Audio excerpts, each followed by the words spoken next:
Chapter 1685 Booming Business Boss, Are You Okay? Aiko's voice sounded a bit confused as she glanced at Sunny with a dubious expression. The petite girl was floating near the ceiling, taking inventory of their liquor shelf. He, meanwhile, was busy cooking and cursing under his breath. There were a lot of customers today, but Sunny could not even manifest an avatar to keep up with the flood of orders. That third guy, selfish bastard, he gritted his teeth. Where did all my essence go? The gloomy shadow left to its devices for once was staring at him mockingly. Sunny glared at it back. What? I know we're the same person. It's a figure of speech, okay? The phrase, you have no one to blame but yourself, had never been so poignant. The last few days had not been easy on Sunny, and it was all because of his third avatar. First, there was the problem with Weaver's mask. He had intended for the Lord of Shadow to wear it at all times, but in practice, it made having any kind of sensible conversation impossible. Well, not impossible maybe, but definitely way too frustrating. So, Sunny had been busy crafting a special memory for the third avatar ever since returning from the mirror maze beneath Bastion. He could not really reproduce the mantle of lies. Weaver's mask was a divine memory, after all, so making a copy of even a single enchantment was utterly beyond his ability. He could create a knockoff Weaver's mask, though, by using an alteration of the nebulous mantle's enchantments. He had even added a bit of the autumn leaf, one of the memories he had lost, into the mix. As a result, the Lord of Shadows could still remain a mystery. His voice, height, hair color, and mystical traits were either hidden or distorted. Of course, he was not immune to all forms of divination unless the real Weaver's mask was summoned. But since Cassie already knew the truth and had agreed to hide it, there was no need for such a level of secrecy. For now, at least, until the forces of the great clans arrived at Godgrave. In any case, creating this memory, which Sunny lazily named Definitely Not Me, had kept him awake for a few nights. It was imperative that he created it, though. Awakened with affinity to shadows were already very rare, and if the humble shopkeeper in Bastion was discovered to not only share this rare trait with the mysterious Lord of Shadows, but also have similar height and build as the mysterious saint, his peaceful life would be over. Pulling a few all-nighters was a bit of a chore, but he could manage it. But then, he had to go and waste an ocean of essence in Godgrave as well. Traversing the hollows and fighting great beasts was already bad enough. But then, Sunny decided to transport the two sleepers back all by himself. The ruins of the Forgotten City were situated in the vicinity of the Nameless Temple, but only relative to the overall size of the region. In truth, there was close to 200 kilometers between them. It was well within his power to make 3 or 4 consecutive jumps while carrying 2 dormant humans, and then come back the same way. The essence cost of such travel was very high, though, draining his reserves to a dangerous degree. So now, Sunny felt rather helpless. He couldn't even allow himself to manifest an additional avatar, let alone do something more strenuous. Whatever essence he had left had to be preserved in case there was an emergency. It was a good thing that Nephi's had left Godgrave with the Fire Keepers. Gods knew he wouldn't want her to see him in such a pathetic state. So Sunny had no choice but to suffer and curse silently. Ready, send it to the 7th table. Aiko used her telekinesis to send a beautifully plated dish into the dining hall, and he finally had a minute to rest. Sunny sighed, took a sip of water from the endless spring, and frowned slightly. Sunny. Cassie's voice suddenly resounded in his head, creeping him out. He was still not used to that. But at the same time, it strangely felt too familiar. Yes, Saint Cassia. A moment later, her soft voice resounded again, about the memory commission. I'll send someone to your shop today to explain the details. He raised an eyebrow. She was already whispering into his ear, figuratively speaking. Was there really a need to send someone? Couldn't she just explain what she wanted straight away? Maybe Cassie was conserving essence too. He shrugged. All right. Is there anything else? Sorry, I'm a bit busy, lots of customers today. She remained silent for a moment. There is nothing else. Well, actually, I do have something to say. Sunny's expression darkened. What was going on? Had she received a vision and wanted to hint at something? That couldn't be right. Hadn't Cassie told him that the future could not be seen clearly anymore? He looked down. I'm all ears. Strangely enough, she lingered for a while this time. Eventually, though, her voice rustled in his mind once more. It's nothing important, really. Just a little piece of advice. In the future, you might want to avoid using words like heavy and burden when speaking to women. Just thought I would share. His eye twitched. Cassie's tone was polite and serious, but he couldn't help but feel that she was suppressing laughter. Sunny cleared his throat. Oh, that's funny. Almost as funny as the fact that I've lived peacefully on my own, but just a couple of days after the woman in question showed up on my doorstep, there was suddenly a cursed tyrant trying to gobble me up. A person with less decorum than me could call that a bit burdensome, don't you think? There was no answer. He waited for a while, then took a deep breath. Damnation. Sunny was slowly starting to realize what the most terrible thing about Cassie's ability was not that she could spy on almost anyone undetected. It was that she was the one in control of who had the last word. Muttering under his breath, he returned to cooking. The day passed in a blur. Sunny was so busy that he had not sat down once until the evening, which, in theory, was a good thing. Why would he complain about how popular his restaurant was becoming? Cassie's commission was bound to be very profitable for the brilliant emporium, as well. It was just that working hard while also working hard in two other places were two entirely different things. As the sun rolled behind the horizon and the crescent moon appeared in the velvet sky, the dining hall of the brilliant emporium became deserted. Aiko had left, leaving Sunny to close down on his own. He was carrying a tray of dirty dishes to the kitchen when someone approached the door. Must be the person Cassie sent. He turned to the door, waiting for the person to enter. When the silver bell rang, though, Sunny suddenly tripped and fell on his face. The dishes rolled on the floor. What? What is she doing here? Laying on the floor, he cautiously looked up. Long legs, slender waist, a light summer dress. Alabaster skin, the silky hair was black, but it was hardly enough to disguise her. Sunny's eyes widened. The person Cassie promised to send is Nephi's. Indeed, there was no mistake. Nephi's, who had just left the nameless temple yesterday, was now somehow here in the brilliant emporium, looking down at him in confusion. She hesitated for a moment and then asked in a polite tone, Master Sunless, I've been told that you can create powerful memories.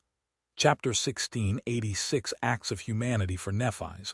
The world was still stark and sharp, devoid of subtlety. Her emotions were still subdued and mostly missing.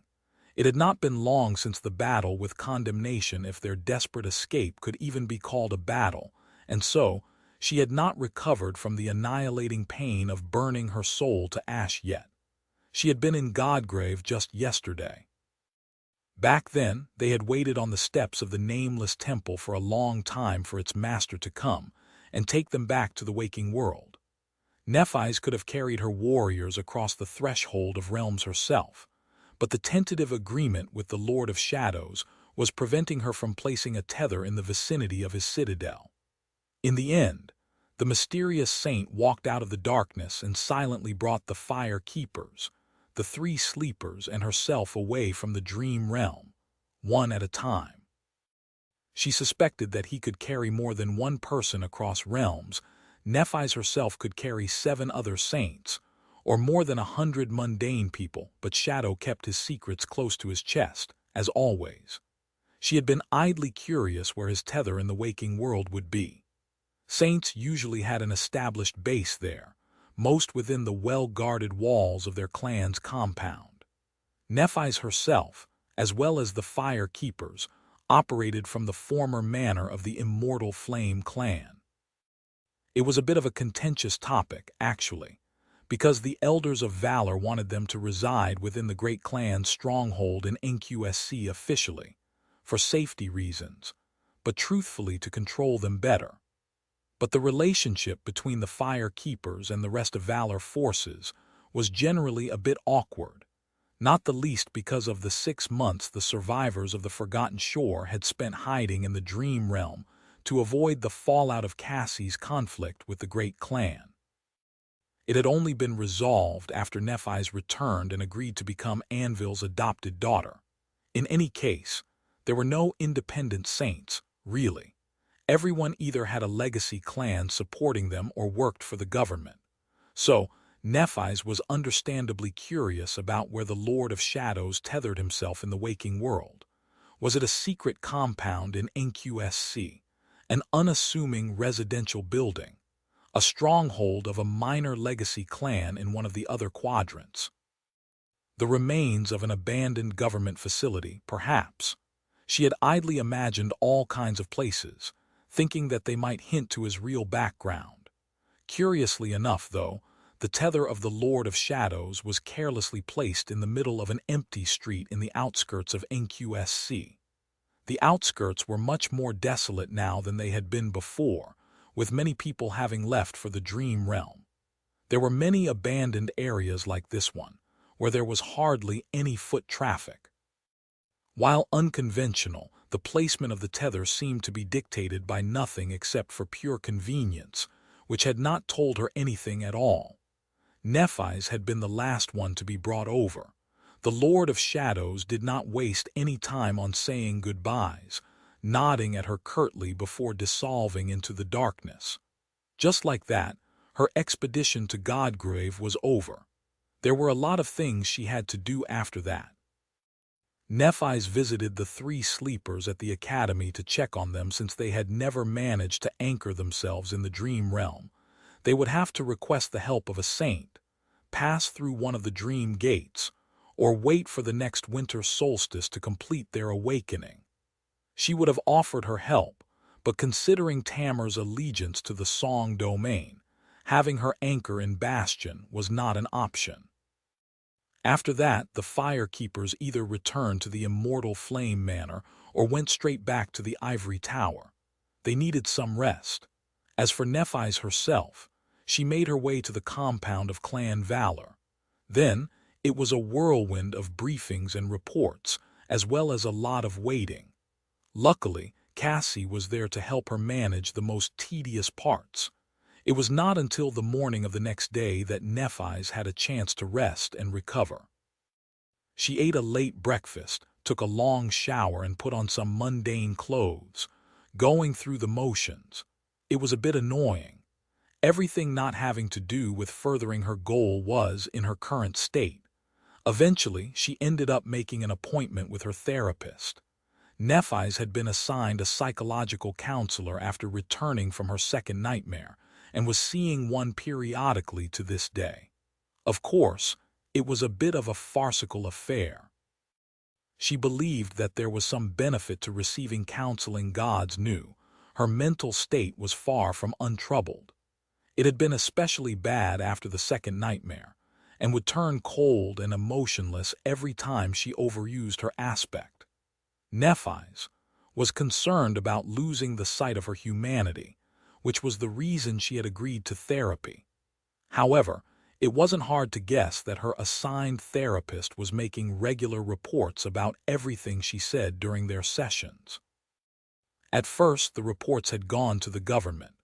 After Nephis joined Clan Valor, her initial counselor was suddenly unavailable and referred her to a colleague. The new counselor was unmistakably making detailed reports to the elders of the Great Clan. So, it was a charade. Nephis pretended not to know and continued to visit the therapist to nurture the feeling of false control Clan Valor had regarding her. That said, even a charade could be useful sometimes. There were many useful things she had learned from the counselors while they were learning falsehood from her. For example, the act of wearing mundane clothes. Nephis would have been comfortable never dismissing her armor memories, but it was these small acts of human behavior that tethered her to humanity. She was also often encouraged to participate in mundane leisure activities and communicate with ordinary people more. There were other small things she had learned to do as well. Nephi's found these tasks a bit tedious, but beneficial to the state of her soul. It was also good to her current endeavor of mastering the knowledge of passion. She tended to spend all her time in the company of a certain kind of people, awakened warriors, and elite ones at that. Their passions burned bright, but were usually colored with similar hues. Experiencing a wide range of human hopes and aspirations was bound to help her understand that elusive branch of her aspect legacy better. And so, Nephi's listened to her counselor well, which was why she arrived at the quaint cafe in a remote part of Bastion feeling very uncomfortable in a light summer dress. Chapter 16, 87, suddenly.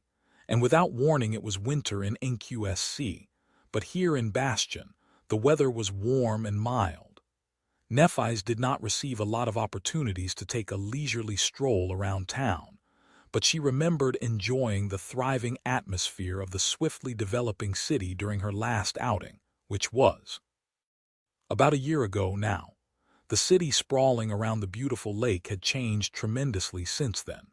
Of course, Nephi's was familiar with all these changes. She gazed down upon the bustling streets of Bastion, often from the tranquil height of her heavenly island, studying the lively flow of human activity from a distance. Every time the ivory tower returned here, the city seemed different. The humans, however, were the same. Sadly, Nephi's did not enjoy diving into their liveliness today. She was still recovering from the battle with condemnation, after all. Her stroll was not entirely for leisure, either. She had left the castle with a specific purpose in mind. Nephi's had long been searching for a talented enchanter. She and the Fire Keepers received plenty of memories by slaying nightmare creatures, sure, but those memories were too dependent on the whims of the spell. Very few of them suited her needs perfectly, or were powerful enough to make a difference. That was where awakened enchanters could help. The problem was that craftsmen capable of forging memories, or even enchanted items, were extremely rare. Most of them belonged to the Valor family, and while Nephi's could easily commission a memory from her own clan that would defeat the purpose, it was precisely because her most powerful memories were either known to or directly created by the great clan Valor that she was searching for an independent enchanter in secret. Yesterday, Cassie informed her that their search had finally borne fruit. Not only that, but the person in question resided right here, in Bastion, and as a cherry on top, he even happened to possess an extremely rare affinity to shadows. The last part was of no importance for the commission, but given the sudden entrance of the Lord of Shadows on the stage, Nephi's was curious to learn more about this unusual element and its nuances. Therefore, Cassie had decisively sent her to meet the enchanter personally. Nephi's was not sure why she had to go herself, but since Cassie assured her that this person could be trusted to keep a secret, she arrived at the place late in the evening knowing her friend. The man would have passed an extensive background check, so there was no reason not to. That said, it wasn't easy for Nephi's to walk freely on the streets of Bastion. Her fame was too great to remain unrecognized. So she used several cosmetic memories to slightly alter her appearance. Even then, she had only ventured out after it was already dark. Reaching the quiet lakeshore street, she glanced at the cozy brick cottage and then at the sign hanging above the door. Sunny's Brilliant Emporium, Cafe and Memory Boutique. For a moment, Nephi's tried to imagine what it would have felt like to live in a simple cottage like that and make a living by doing peaceful things, away from the bloodshed and stench of the battlefield. All of it seemed so alien, and yet that was exactly how this humble enchanter and most people in the world lived. This peaceful life was what she was trying not to lose sight of. Well, the peaceful part was true, but very few people lived in a cottage quite as unique as this one. Cassie had warned her that it was a strange kind of echo. Otherwise, there was a risk that Nephi's would misunderstand things and accidentally burn it to the ground. Nephi's took a deep breath, prepared herself mentally for the awkward feeling of meeting an unfamiliar person, and walked inside. A moment later, there was the sound of plates scattering on the floor. She froze, looking down in confusion. The enchanter was sprawled on the floor, staring at her with a stunned expression. He seemed to be a very clumsy person to have tripped on his own feet like that. No coordination whatsoever. A person like that would definitely not last long on the battlefield. Which was fine. Not everyone was born for combat. They stared at each other silently for a few moments, and then the young man jumped to his feet, dusting off his clothes in embarrassment. Having done so, he smiled at her as if nothing had happened. "Welcome to the brilliant Emporium." Nephi's was momentarily stumped. When Cassie had told her about a talented master capable of forging powerful memories, she had imagined an older man, sharp and austere like most smiths of valor were. What she had not expected was that the shopkeeper would be so young, delicate, and good-looking. Nephi's was used to being in the company of extremely attractive people, of course. And yet, the proprietor of the brilliant Emporium stood out even among them, most saints included. He was not very tall, with a slender build and delicate features. His skin was smooth and white, like flawless marble, while his onyx eyes were like darkly glistening gems. His raven-black hair was carelessly gathered in a knot, and there was a subtle sense of calm confidence to him, one that seemed understated, but almost demanded attention. He was like an elegant porcelain doll dressed in fine black silk. This softer kind of beauty of his was so unlike the rugged handsomeness of the seasoned warriors Nephi's usually encountered. More than that, the young man entirely lacked presence, the mystical kind hinting that he wasn't very powerful a master, which made sense. Not every awakened was a warrior, and after Antarctica there were even plenty of masters who had ascended out of necessity, not choice. Someone with a utility aspect did not have to wield a sword, and many lived without experiencing much strife or violence, or even none whatsoever, no matter how distant and strange such a life seemed to Nephi's. Cassie did not tell me. She suddenly realized that she had been silent for too long. Keeping her face expressionless, Nephi spoke. "Ah, yes. Master Sunless, I presume, St. Cassius sent me." The enchanter looked at her strangely, hesitated for a moment, and then said politely, "Indeed, I am called Master Sunless. Please forgive me, Lady Nephi's. St. Cassius did not warn me." Nephi's nodded. "Yes, she didn't warn me either," he blinked. "Sorry," she cleared her throat and looked away in embarrassment. "No, nothing. I am here to talk about a memory." Chapter 1688 Cherry on Top. I think I might kill Cassie. Sonny kept a smile on his face to hide how startled and rattled he was. It may have looked a bit sheepish, and he may have looked like a bit of a clown, but there was nothing he could do about that. It already took a titanic effort for Sonny not to glance at the dirty dishes scattered on the floor, or summon a swarm of shadows to quickly clean them away. Keep calm. Nephi's was here in the brilliant Emporium, looking at him with a strange expression. Well, of course her expression was strange.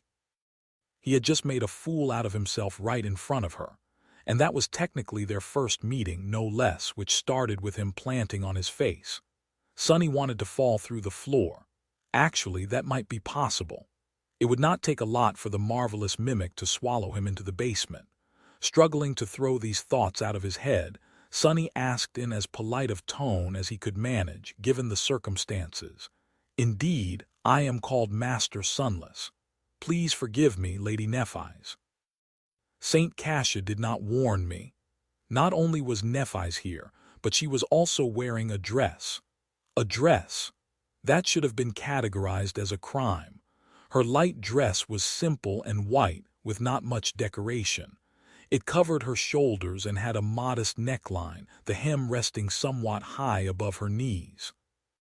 Nevertheless, the modesty of the dress only served to accentuate the graceful line of her slender body, and the stark contrast between her alabaster skin and black hair only made her gray eyes look more striking.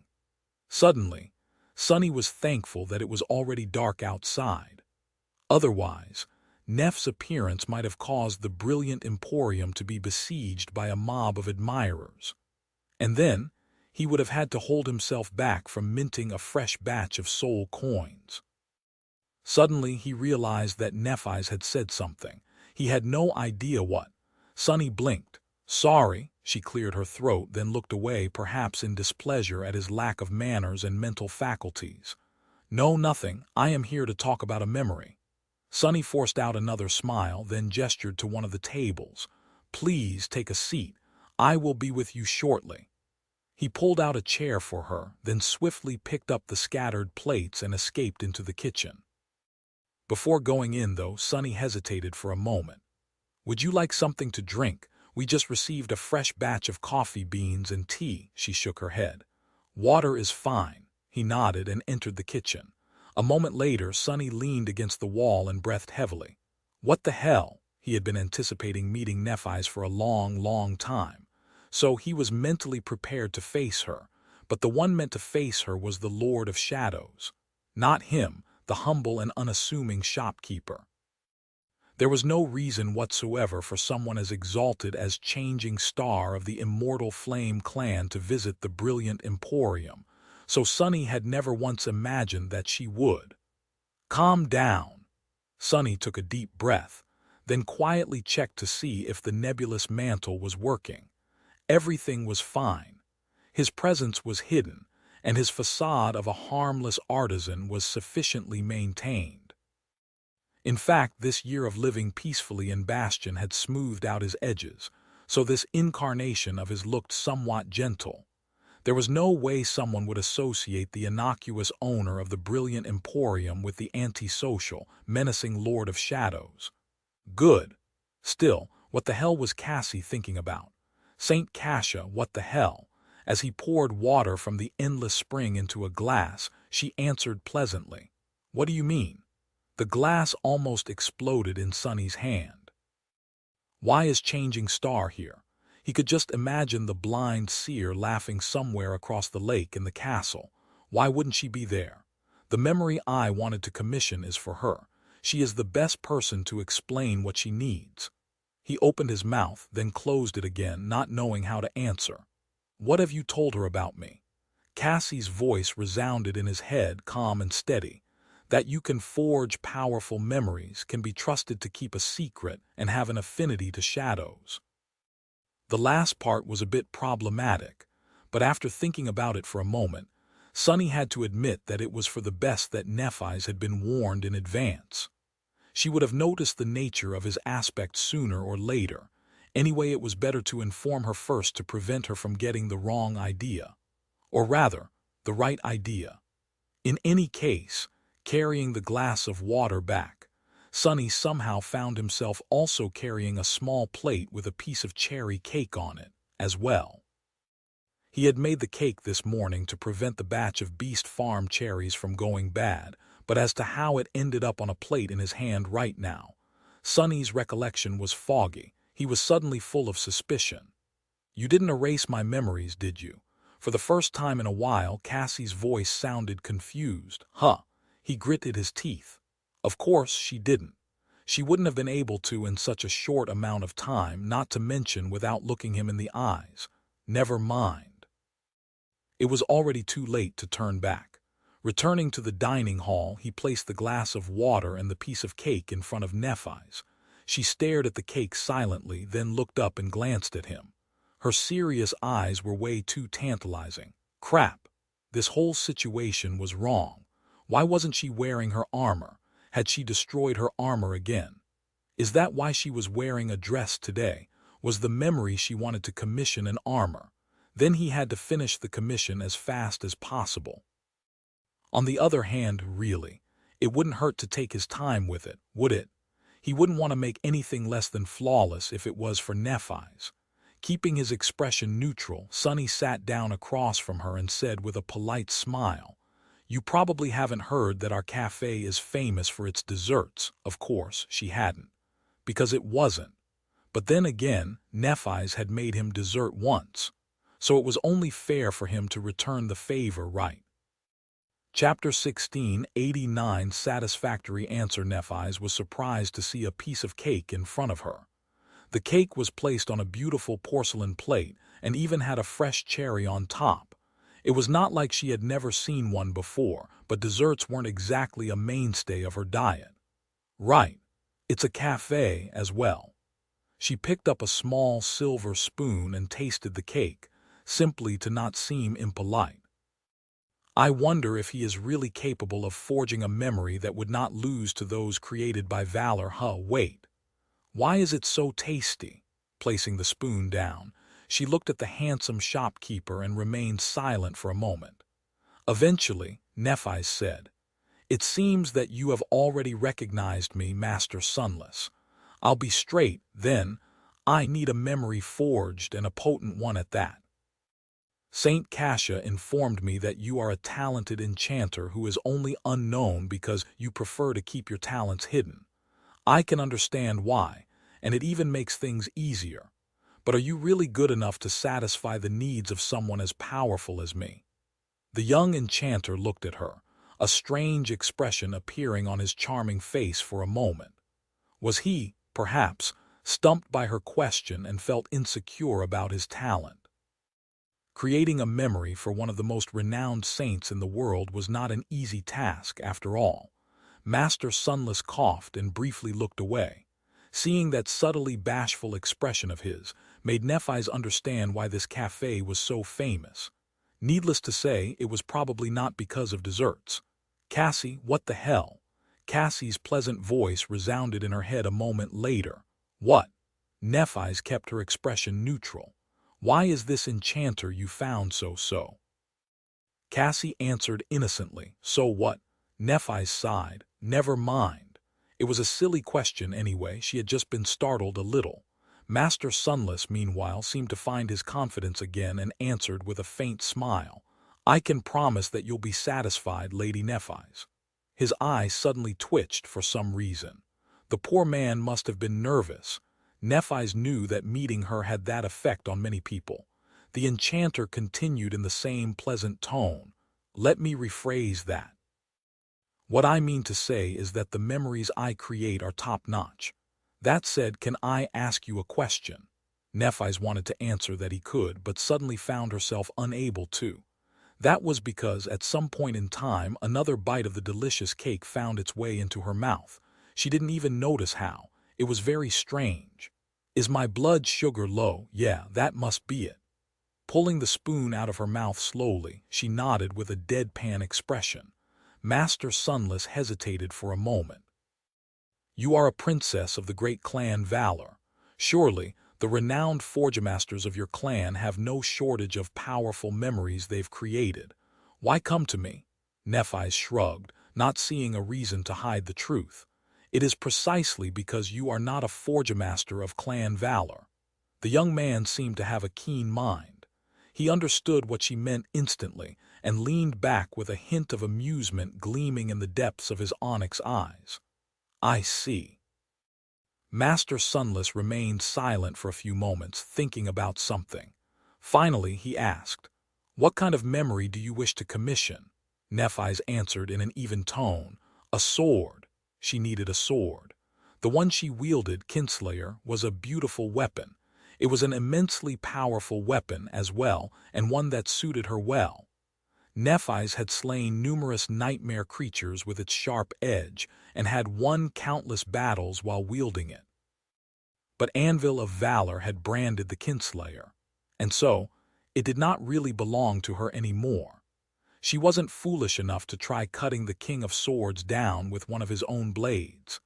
This time, the charming enchanter remained silent for a while, studying her face with a strange intensity.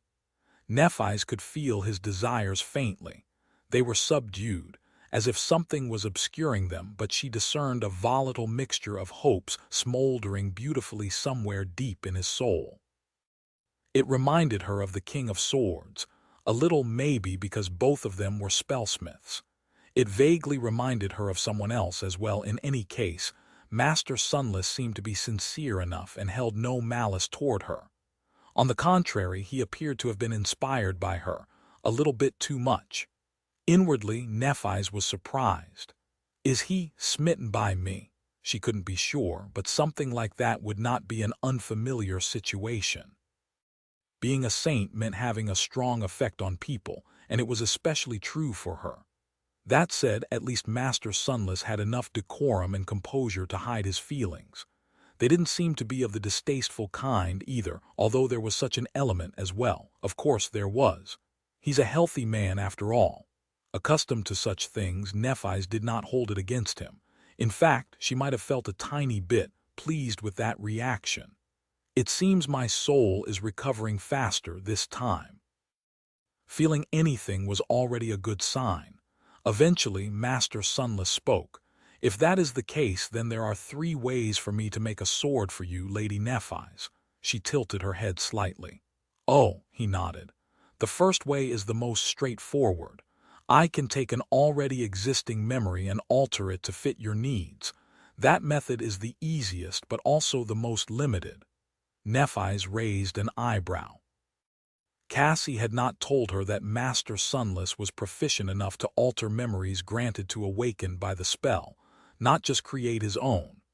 Even among the enchanters of valor, that was a rare skill, in fact. She didn't know anyone except for Anvil himself who was capable of that feat, and the young enchanter called it the easiest. The charming young man, meanwhile, continued. The second way is to create a memory from scratch. That would take longer and would require me to use both suitably potent materials and soul shards of a high rank. Of course, the result would be much more lethal. Your current weapon, the Kinslayer, I am confident that I can forge something just as deadly, given enough time. Nephi's was impressed. Her sword was a transcendent memory of the 7th tier, and an exceptionally powerful one at that. Strangely enough, it was as powerful as many supreme weapons were. But of course Master Sunless would not know that.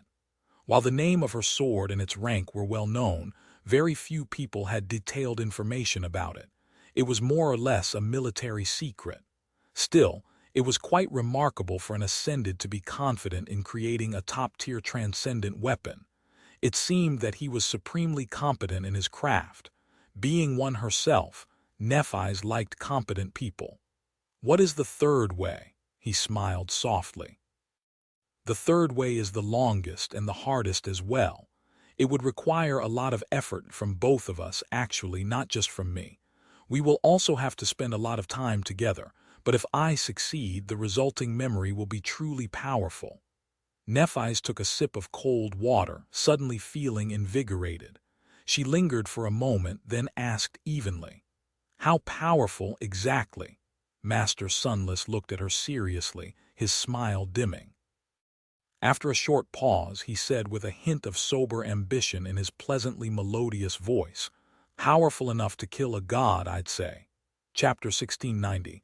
A blade to slay the gods. Understandably, Nephi seemed doubtful of Sunny's outrageous claim. She looked at him silently for a few moments, then raised an eyebrow. "But you are merely an Ascended, forgive me for being blunt. How can an Ascended create something that powerful?" Sunny could see how she would question his ability to keep such a promise.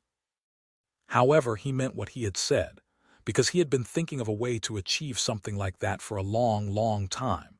He lingered for a moment, then sighed.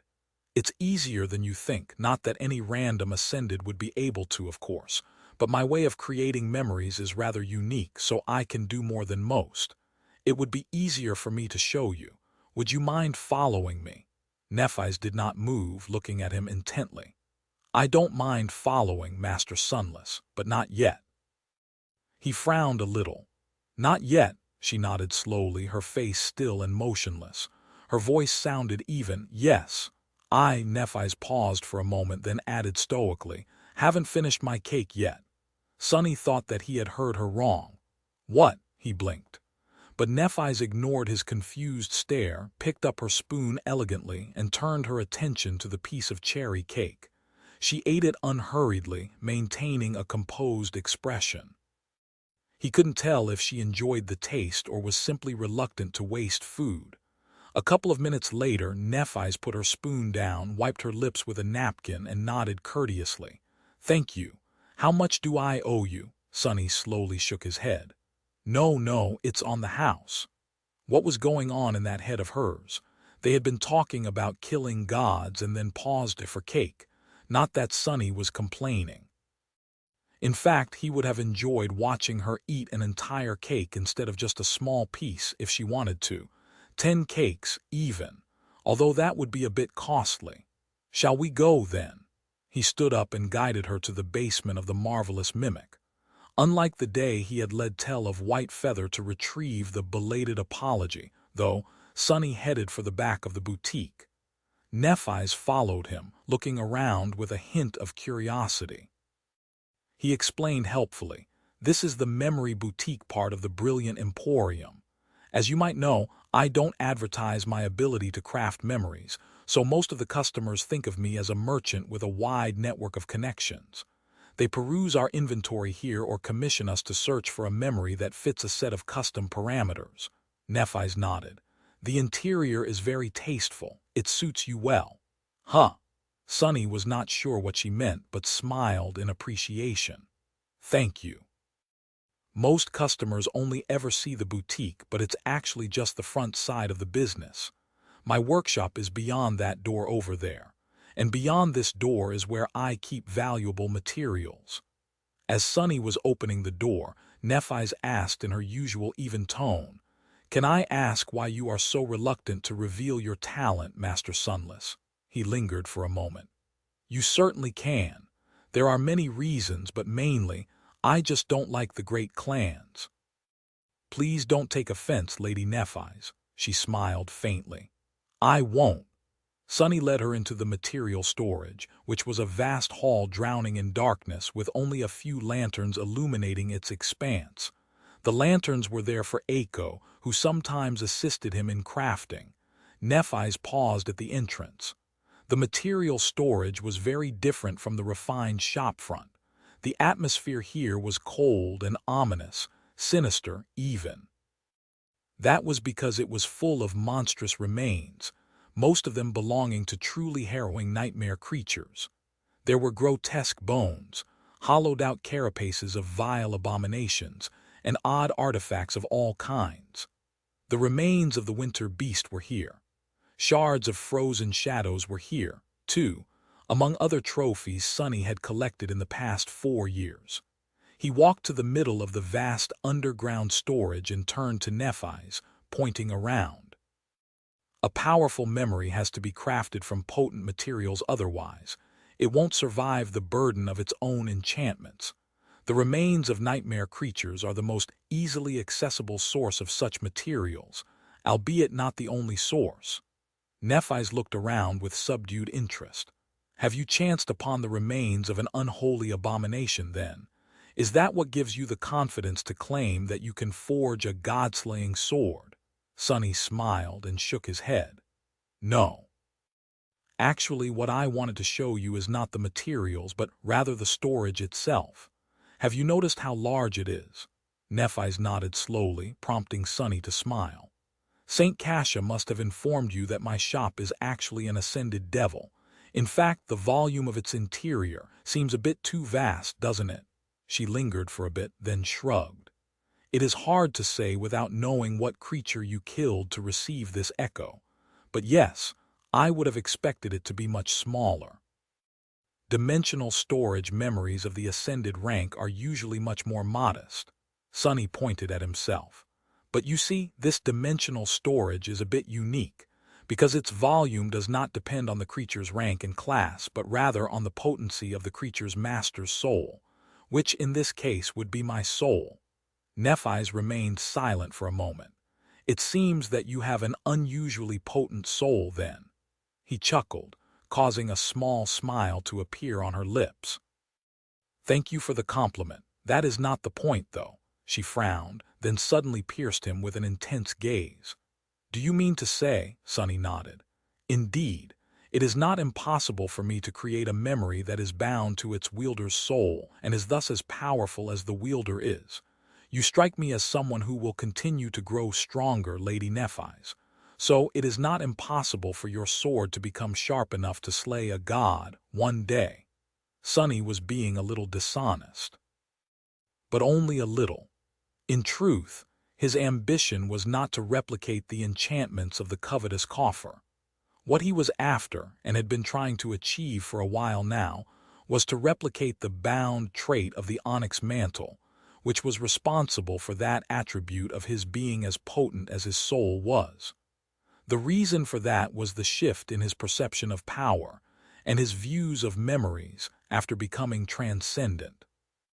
Sunny had long realized that truly powerful beings did not pursue greater power from the weapons they wielded and the tools they used because they themselves were the power. The weapons and the tools were only meant to channel their own strength, not be a source of external might. And yet, it had always been the opposite for Sunny. He had made himself into a lethal warrior, yes, but most of his victories came from cleverly using the enchantments of his powerful memories, which he could utilize better than other awakened due to his eyes having been altered by blood weave. Being banished from the spell, he had lost most of these memories. That had shown him, in a rather cruel manner, the difference between internal and external power. So even though Sunny could craft himself a diverse arsenal of potent memories, he had not done so, because he was powerful enough to not need it, and did not wish to be led astray by excessive reliance on undeserved strength. He would rather achieve such strength himself. That way, he would be following in the footsteps of those who were truly divine. So the only memories Sunny wanted to craft for himself were those that would help him channel his own power better, or provide simple convenience.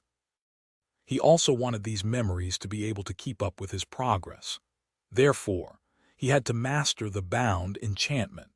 The problem was that forging a memory that possessed such a trait was not easy, since it had to be intricately tied to one's very soul. But it would be different if Nephi's and her soul flame, as well as the Crown of Dawn, were there to help him. Chapter 1691, Skill Issue. Nephi's remained silent for a while, considering what the charming enchanter had said.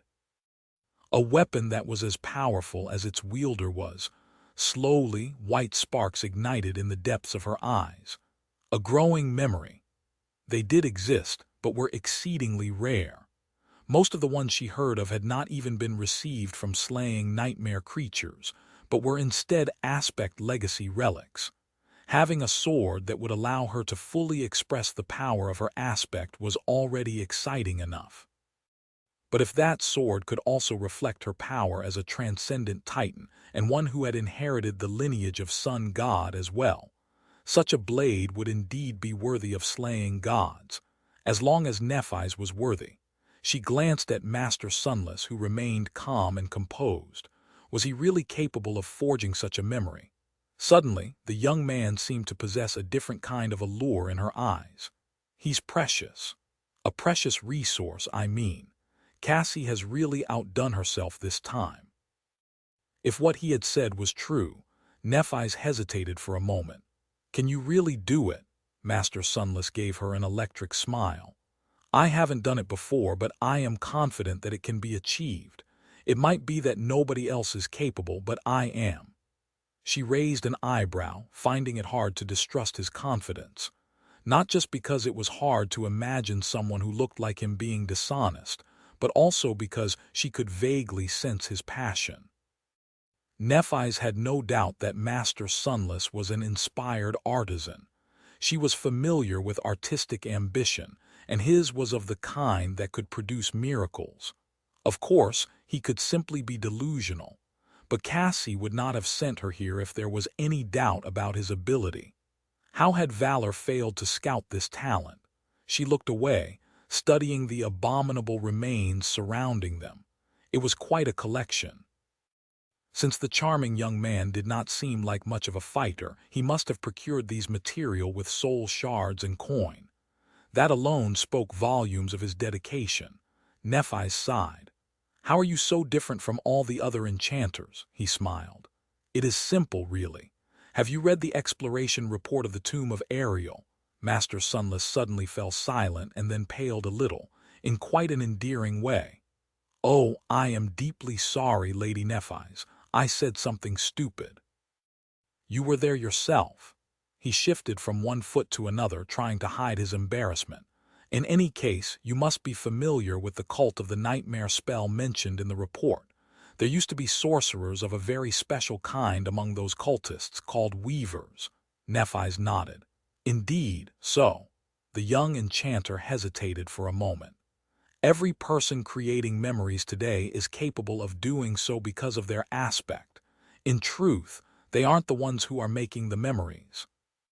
It's the nightmare spell who does it for them." He pointed to one of his onyx eyes. "But I am different. Due to one of my attributes, I possess the ability to see the sorcerous weave of memories, and since I can see it, I can strive to understand it. So my memories are not the product of a symbiotic fusion between my aspect and the nightmare spell. They are a product of skill. My skill, which I have bitterly honed and improved upon for many years."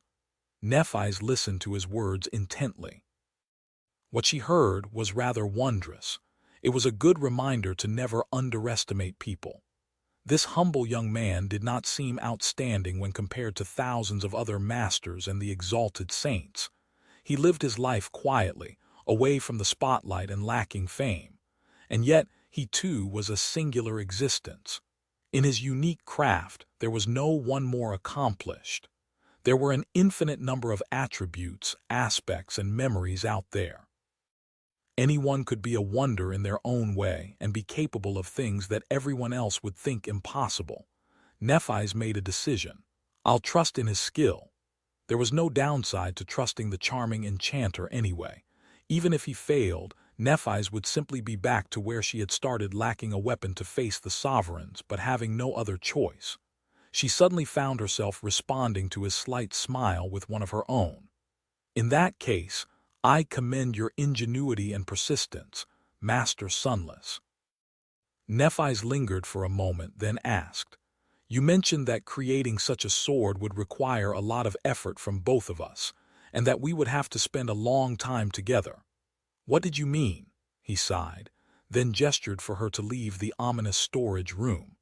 As they passed the elegant shop front of the Memory Boutique and returned to the dining hall of the cafe, the charming young man explained in a pleasant tone, "The first part is easier to answer.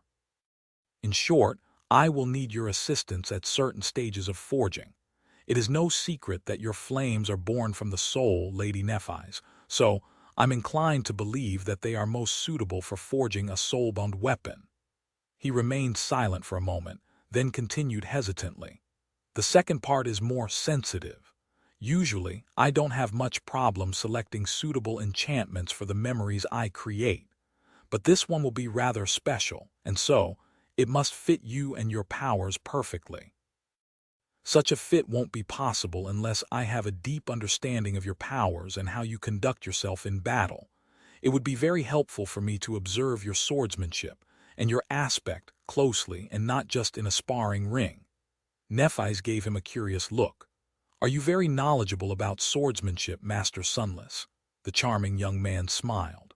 "Well, I might not look it, but I do indeed know a thing or two about swordsmanship, as well as how to wield other weapons.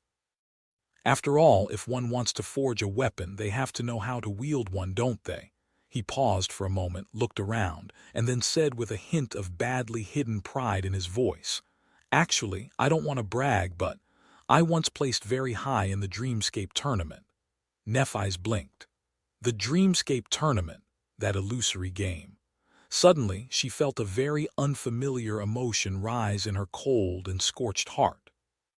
The contrast between the shy pride written all over the charming enchanter's beautiful face and the sheer silliness of the thing he was so proud of was so cute.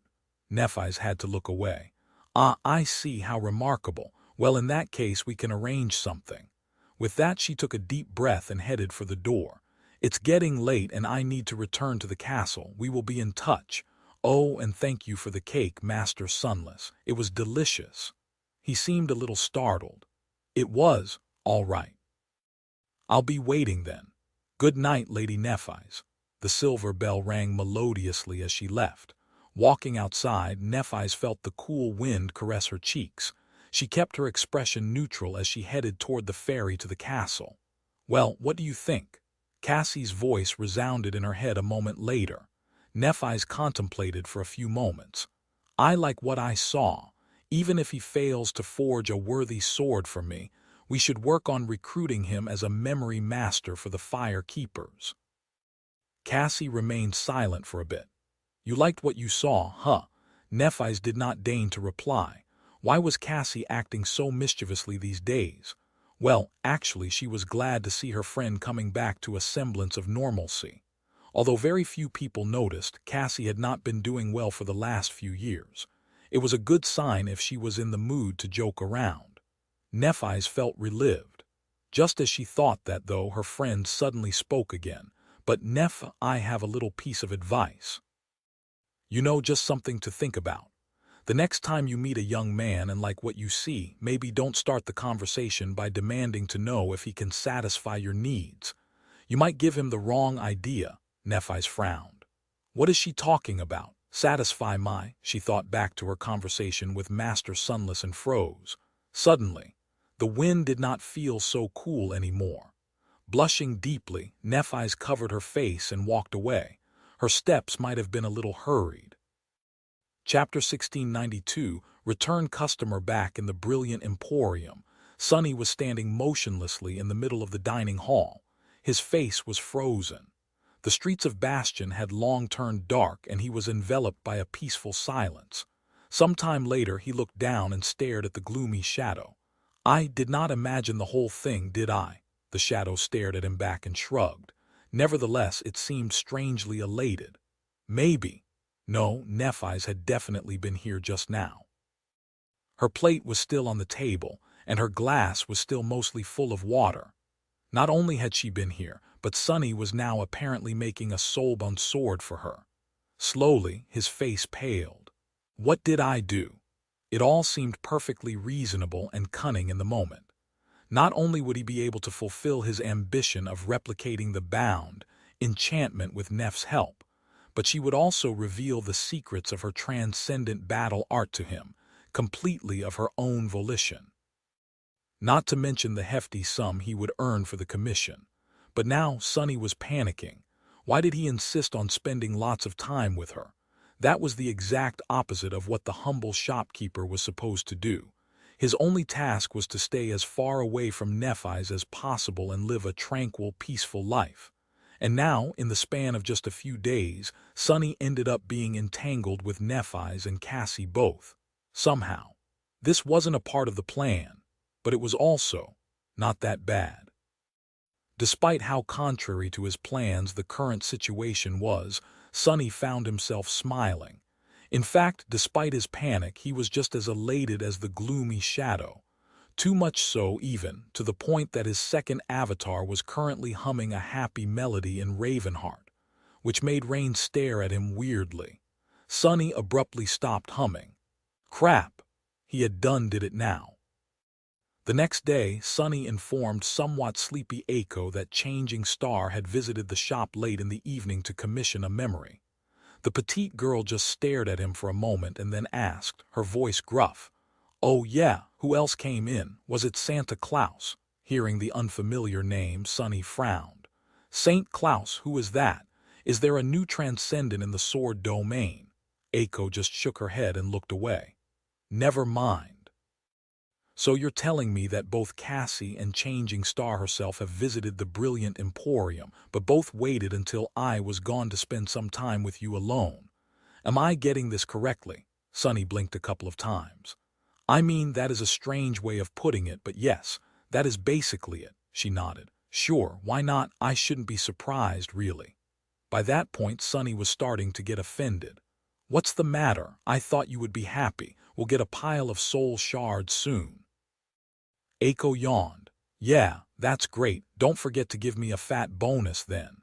Her tone told him to leave her alone, but Sonny was not willing to. "It's true, she even complimented my cake." The petite girl silently floated up to the ceiling. He stared at her in confusion. "What are you doing?" Aiko responded sarcastically. checking the liquor.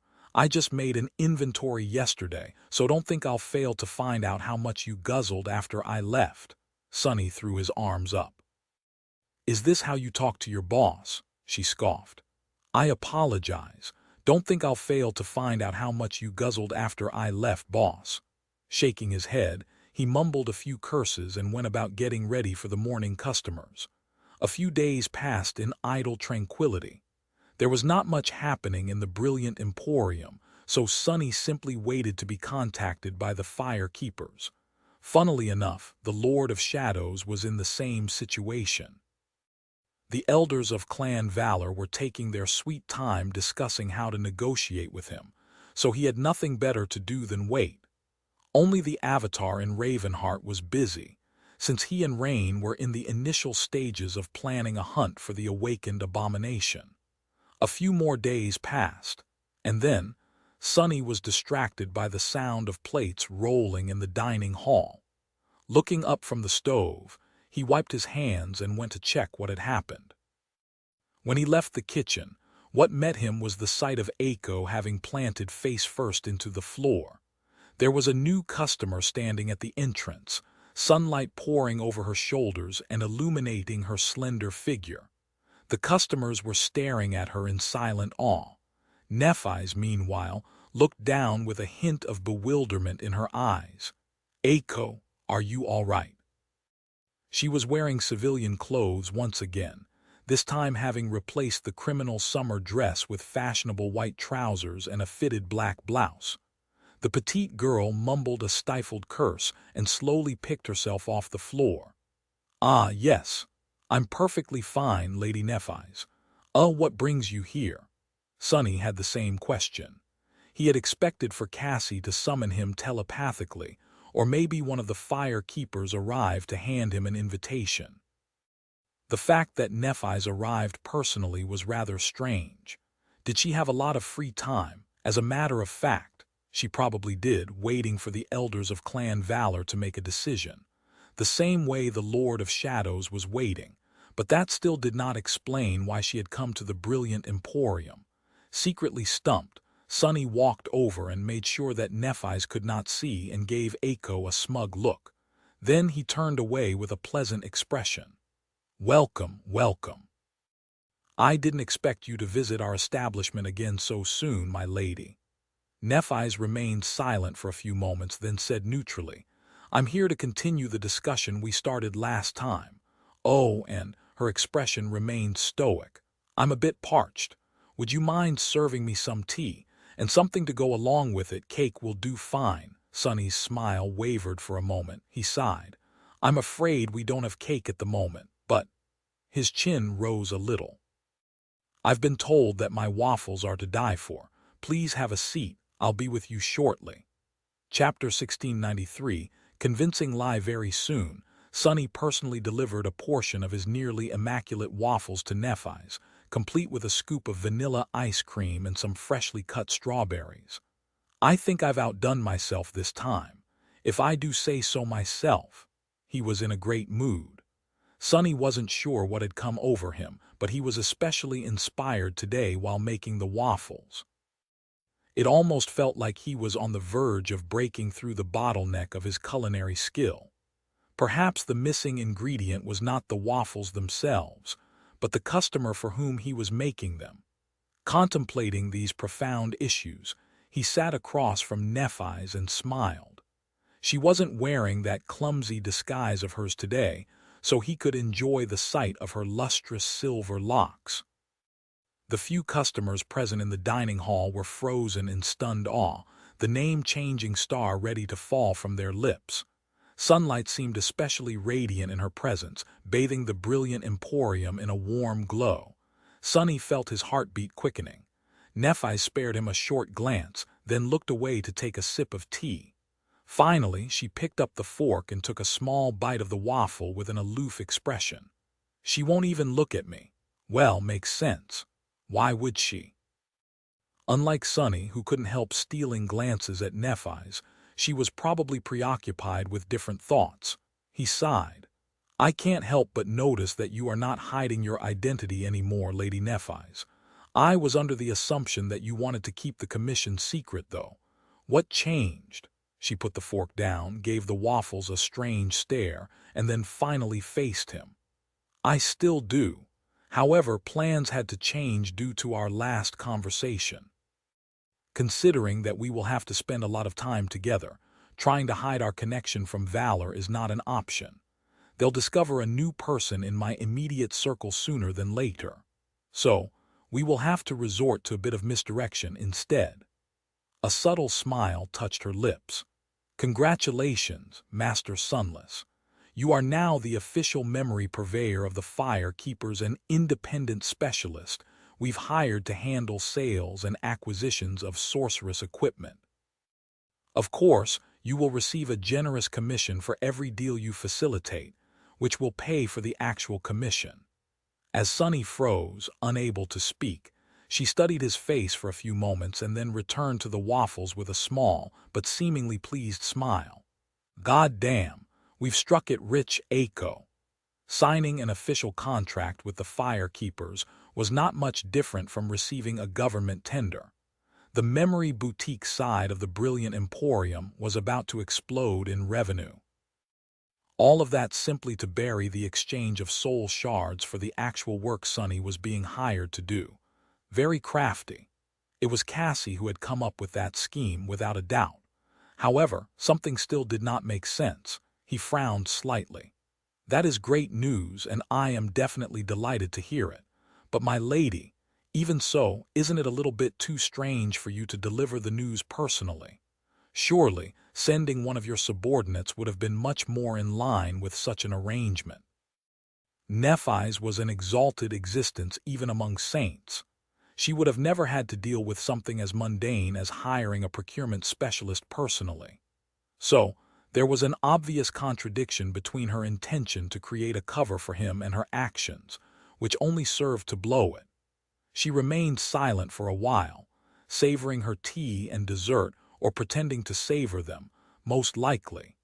It was hard to tell from her expression if she was really enjoying the taste of what Sunny had cooked.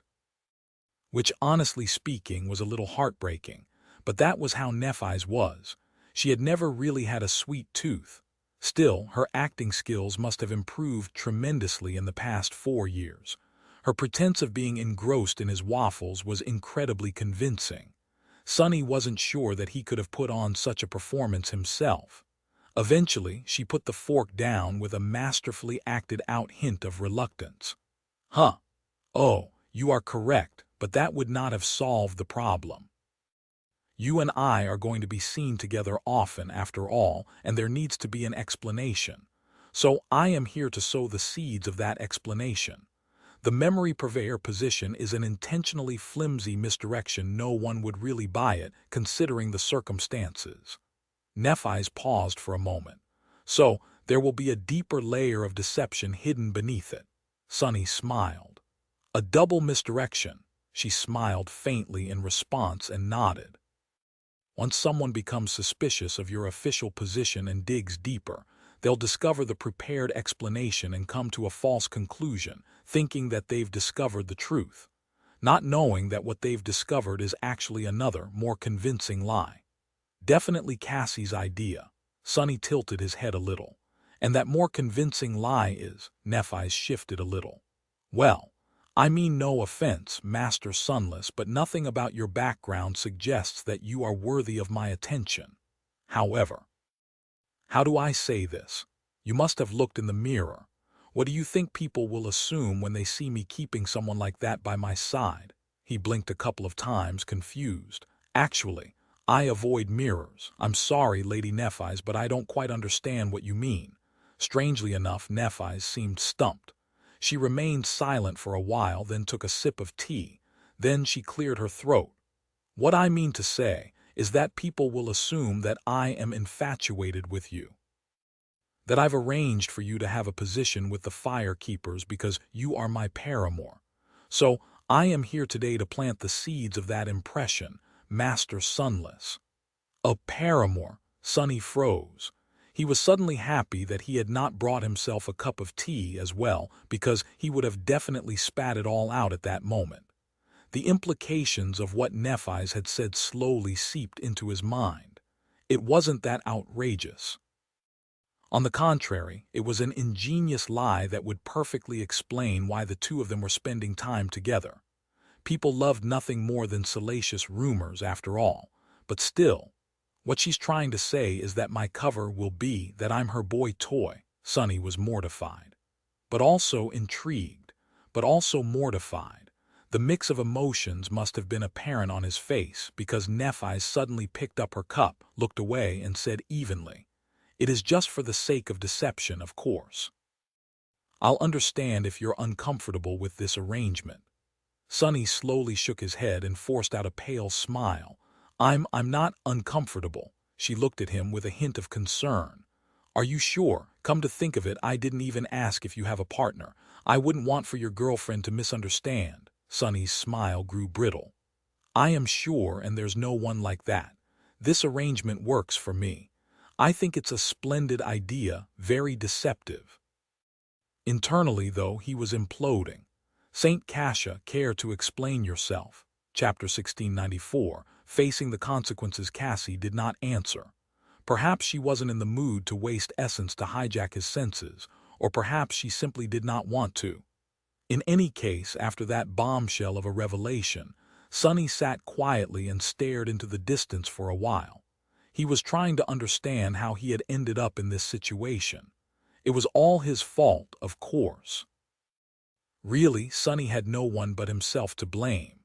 Had he not suggested creating a soul-bound memory for Nephi's on the spur of the moment, there would have been no need for them to interact, let alone do so while hiding the real reason from Clan Valor. The Lord of Shadows would have continued to play his role as her battle partner, while the humble shopkeeper would have continued living his mostly peaceful life in solitude. But now, "I'm going to be a kept man, gods. Why am I so handsome?" Pretty face of his was a curse. If Sonny had a more rugged appearance, Cassie would have had to come up with a different explanation for his presence near Nephi's. The Lord of Shadows, who always wore a ferocious mask, received nothing but respect. But when Sonny showed his face, the most people could believe was that he had caught the princess's fancy due to his pleasing looks. Surely, being a saint and ruling a citadel in a death zone had nothing to do with the difference in treatment. "I can't believe it." Jed had once told Sonny that he could become a flower boy one day. Who knew that her words would not only come true, but also come back to bite him one day? He glanced at Nephi's furtively. She was finishing her waffles with a calm expression, seemingly not affected by the sensitive nature of their conversation at all. There was no hint of agitation or embarrassment on her beautiful face, and her posture remained graceful and poised like always. Well, it made sense. It was nothing but a strategy of deception for her, after all. She did not know Sonny and only saw him as a valuable resource, a talented enchanter who could create a powerful memory for her to use. But it was different for Sonny, because to him she meant so much more. Throwing another glance at her, he sighed and leaned back in his chair. What happened happened. There's no point in worrying about it now. In fact, he should just accept the situation and allow himself to enjoy it. Sonny would have lied if he said that he didn't feel a little bit excited about the whole situation. After all, if Nephi's was calm, then why couldn't he be calm as well? "He's looking at me. What do I do should he's looking at me again?" Pretending to be nonchalant, Nephi's tried to concentrate on the stunningly delicious waffles that Master Sunless had made for her, and not show any sign of her distress. She didn't quite understand how she had allowed Cassie to convince her to go with this plan. When they discussed how to go about allowing the charming enchanter to stay close to her without alerting Clan Valor to the true purpose of the arrangement, the idea seemed quite reasonable. Strategically, it was sound. There was even the added benefit of shielding Nephi's from the pursuits of the prospective bachelors from other legacy clans. Somewhat. It was only this morning that she had gotten cold feet. Knowing herself, Nephi's had rehearsed the conversation in her room extensively, and finally realized how deeply embarrassing it would be to say something like that to the charming young man's face. Nevertheless, she had gone through with it. She was not someone to back down from a challenge after all, but now she had to face the consequences. He looked so put upon. Well, why wouldn't he? Despite his alluring looks, Master Sunless was an incredibly talented craftsman, first and foremost. He must have taken a lot of pride in his skill. To be reduced to such a role had to be extremely humiliating from his point of view. Yet, he graciously accepted their scheme without voicing any complaints. Being involved in all the lies and deceit surrounding the royal family of the Sword Domain could not have been easy for a decent and honest person like him, either. Nephi's was starting to understand better why such a talented sorcerer had chosen to stay away from the great clans. She felt a little guilty. When her plate became empty, she sighed with regret and looked at Master Sunless. I should protect him well. There was no choice now but to proceed with the plan now. If you are ready, we should go to the castle. The charming young man seemed a little startled. Go to the castle, right now. Having calmed down somewhat, Nephi's nodded. Yes, we need to sign the contract officially.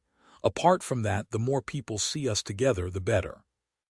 Don't worry, though there is no need for you to do anything extra or force yourself to act in any kind of way. As long as we are simply seen together, those who need to get the wrong impression will convince themselves of the falsehood. So you won't need to compromise your dignity. She lingered for a moment and then added in a serious tone, You have my promise, Master Sunless. She meant it. He looked at her silently for a while, his expression unreadable. Eventually, the young man nodded. All right. Give me a minute to give instructions to Aiko, and we can go. He stood up and retreated into the kitchen of the small cafe, leaving Nephi's alone.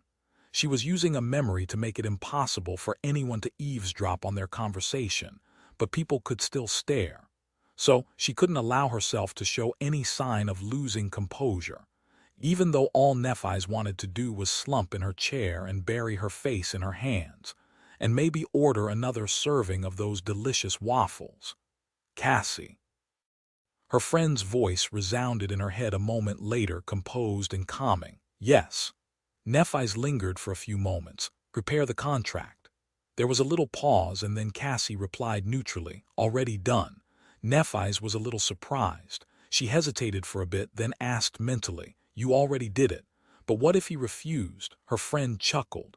Why would he refuse? There's an army of men out there who would kill for the opportunity to act as your romantic partner. Don't sell yourself short. Nephi's frowned. That was true. She was beautiful in her own right, young, wealthy, renowned, and had the backing of a prestigious family. So then her frown deepened a little. Now wait a second, so why did he look so put upon? Who does he think? Her thoughts, however, were interrupted by Cassie's pleasant voice. Oh, I wanted to say something. The way you found out if he has a girlfriend. Well done, very slick. Nephi's blinked. What? Then her eyes widened a little. A moment later, Master Sunless appeared near her table. He seemed to have regained his composure. Sparing Nephi's a bright smile, the charming young man bowed slightly. We can leave. Lady Nephi's, are you all right? She took a deep breath. Yes, I am fine. Let's just go. Chapter 1695, all according to plan. Leaving an avatar behind to help Aiko in the kitchen, Sunny left the brilliant emporium with Nephi's. The avatar did not have the benefit of wearing the nebulous mantle, but his transcendent presence would be safely contained as long as he did not enter the dining hall. Since the entire interior of the brilliant emporium was situated in the dimensional storage of the marvelous mimic, anyone would find it hard to catch a glimpse of what was happening in the kitchen. The cafe would still close for the day as soon as the current customers left, though. When Sunny told Aiko about the contract with the firekeepers, she was beyond happy for a few moments. However, pretty soon, they discovered a problem. Although the real purpose of the memory purveyor position was to hide the commission of an enchanted sword for Nephi's, that cover still had to be maintained, which meant that the brilliant emporium would really have to handle the sales of the memories earned by the firekeepers, as well as the acquisition of the memories they wished to purchase. The problem was that Sonny's reputation as a memory broker was all a smokescreen, and he did not really possess a network of connections to facilitate such deals. Luckily, Aiko still had some contacts from running the brilliant emporium alone in the past, so she had to come up with a business plan and accomplish a lot of relevant things with utmost haste. The petite girl seemed daunted by the sudden task, but he could almost see piles of coins reflecting in her eyes.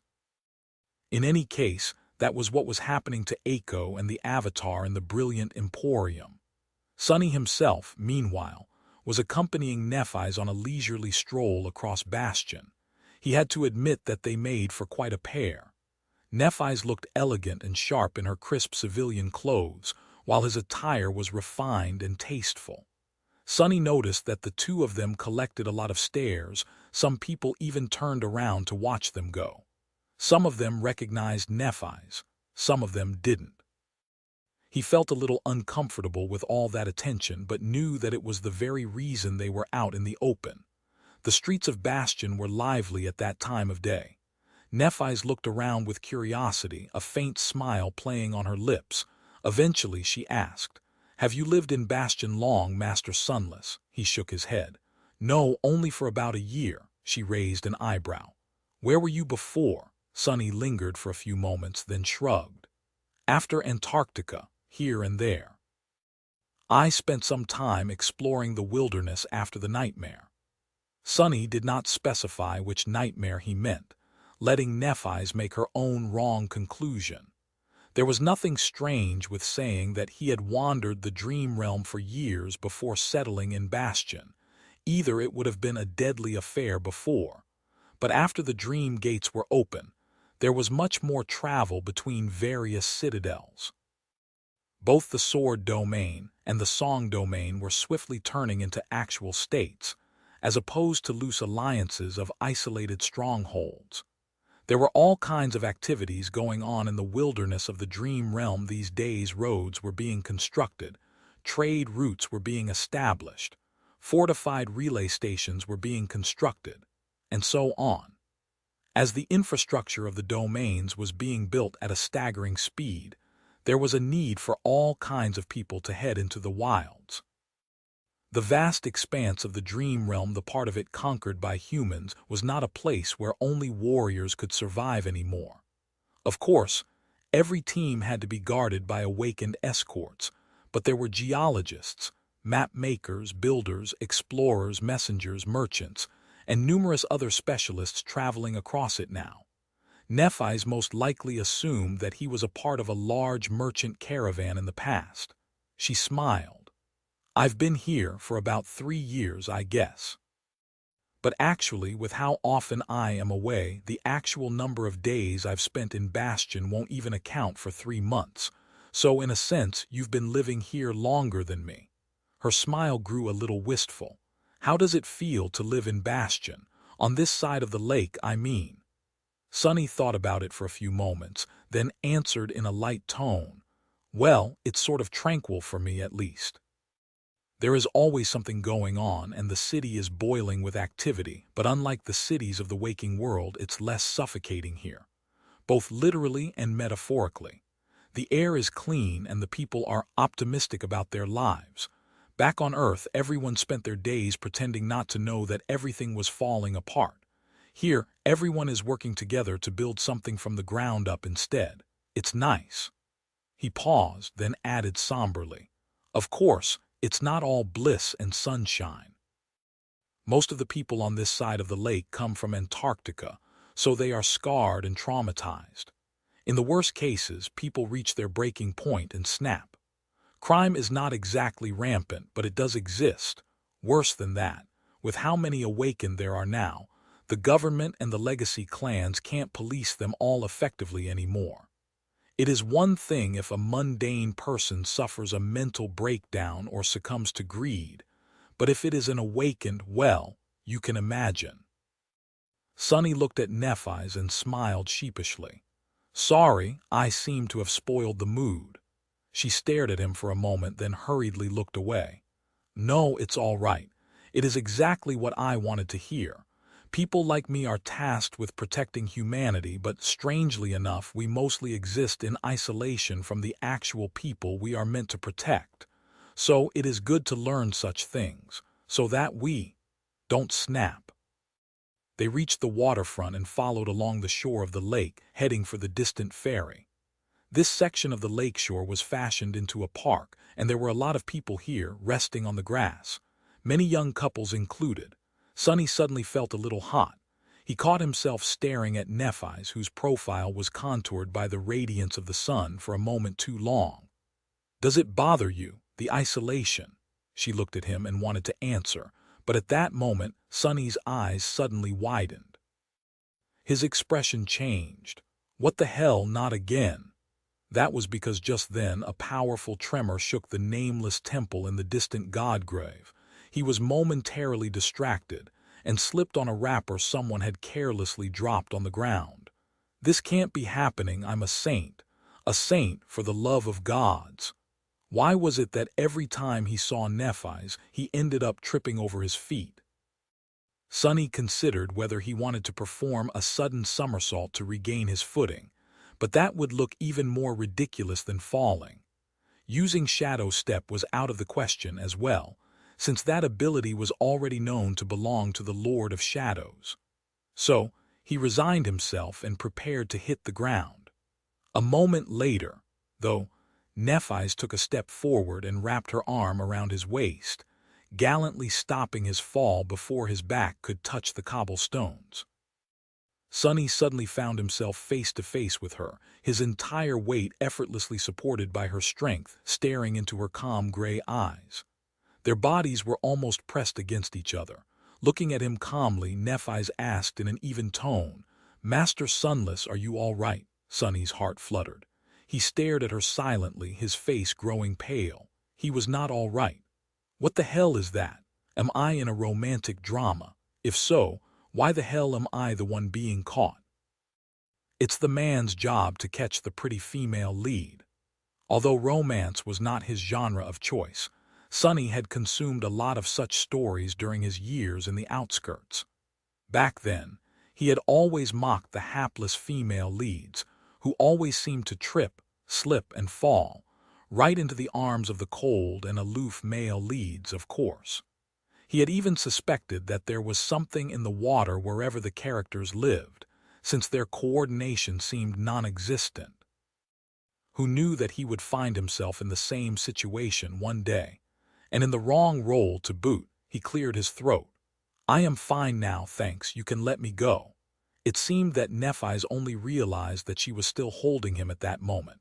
There were a lot of people staring at them with wide eyes.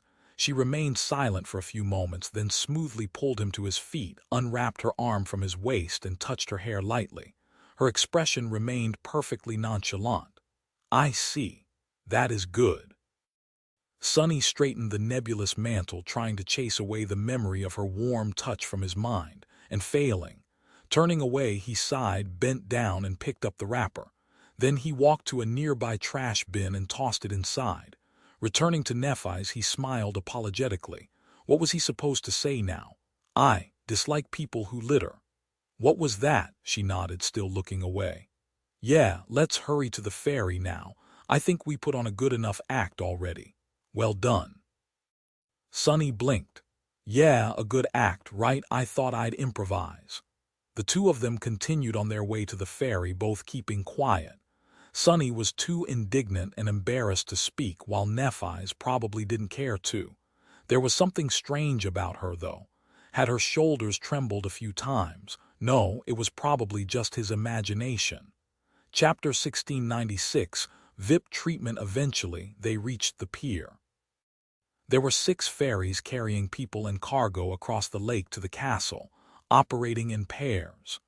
The one Sonny and Nephi's approached was located on the eastern shore and was meant for passengers. There was another pair of ferries on the southern side of the lake, in the direction of the Dream Gate, mostly used for transporting cargo.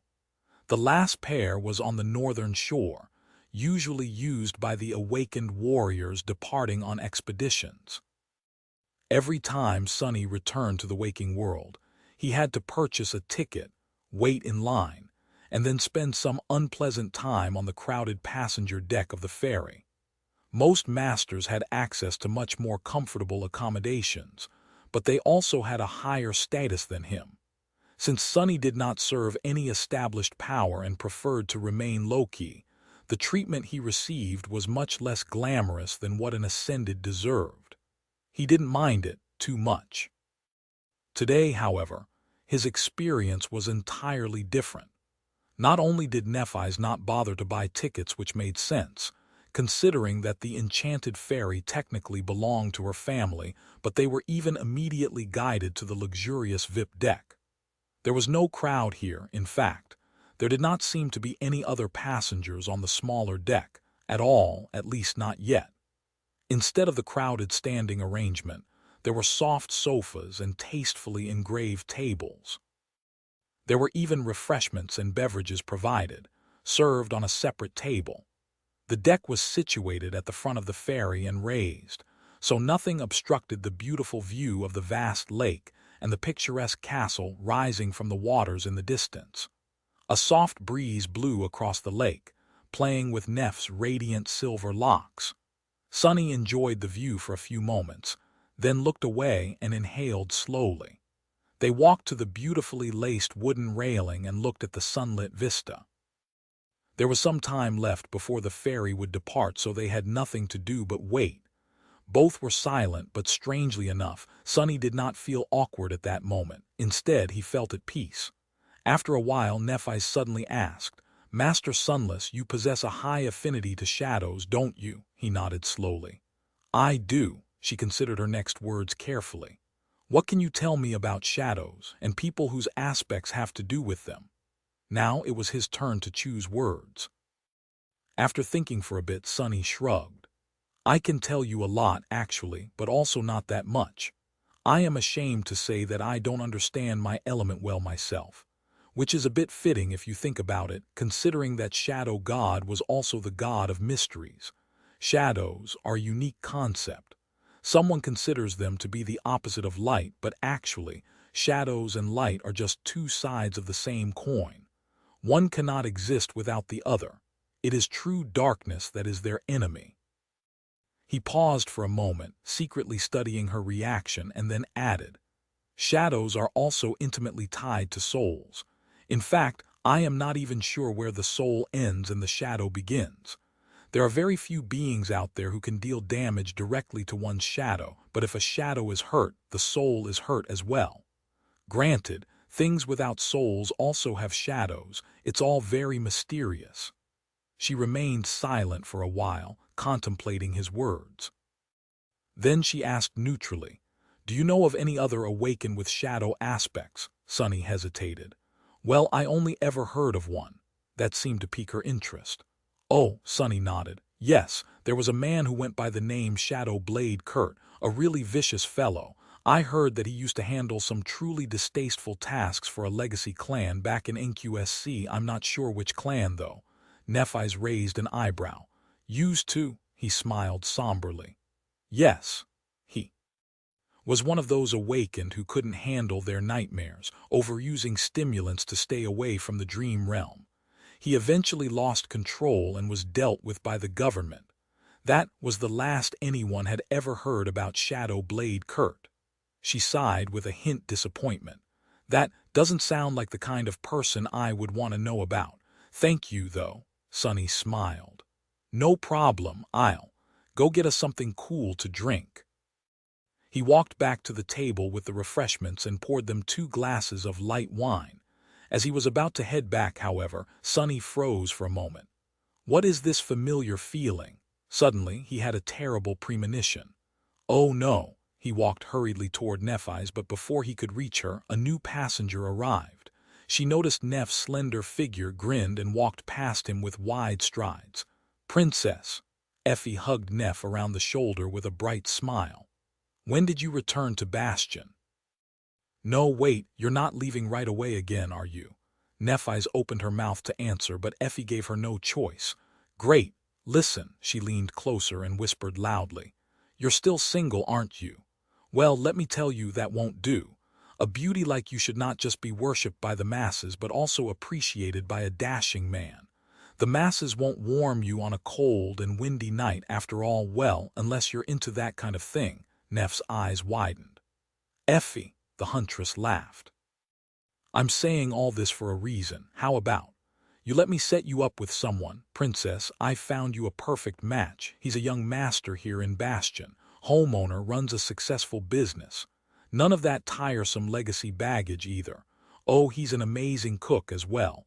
Gods, I am starting to salivate just from thinking. Oh, and to be clear, I don't mean thinking about the food. Neff trembled. Effie, wait. But Effie just smiled mischievously. What? You were the one who told me that you were researching passion. How are you going to learn passion without, getting a little taste of passion? In any case, I saved the best for last. That guy, he's so cute. Ah, if I wasn't a married woman of modest disposition, I would have gobbled him up myself. He's just wow, speak about tasty things. And you can tell that he hides a great body under that apron as well. Nephis grabbed her hand forcefully. Effie, stop talking. Effie looked at her in confusion. Then her smile slowly froze. She remained silent for a few moments and then said in a stifled tone, Oh, he's standing right behind me, isn't he? Chapter 1697, Actionable Strategy. He's standing right behind me, isn't he? Nephis slowly released Effie's hand, suddenly feeling weak. It was too late. Oh, gods, she briefly considered lighting the ferry on fire. That would resolve the situation, wouldn't it? Yes, she would not have to face Master Sunless at least. That was an actionable strategy. But no, she couldn't.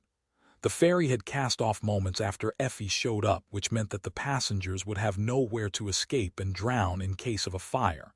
It also meant that Nephis, Effie, and Master Sunless were stuck on the VIP deck, just the three of them with nowhere else to go. There was no escape. Nephis barely suppressed a shudder. I can summon my wings and flee, but that would mean leaving the charming young man alone with Effie. She was unwilling. No, actually, she was vehemently against it, for some reason. So Nephis just stared at the boisterous huntress impassively and said in an even tone, Yes, he is. Effie trembled. Nephis wanted nothing more than to sigh and hide somewhere. She had just managed to regain her composure after the incident in the park.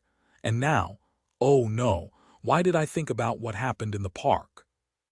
To her distress, the image of the beautiful enchanter making timid excuses for his clumsiness resurfaced in her mind, and all her composure evaporated.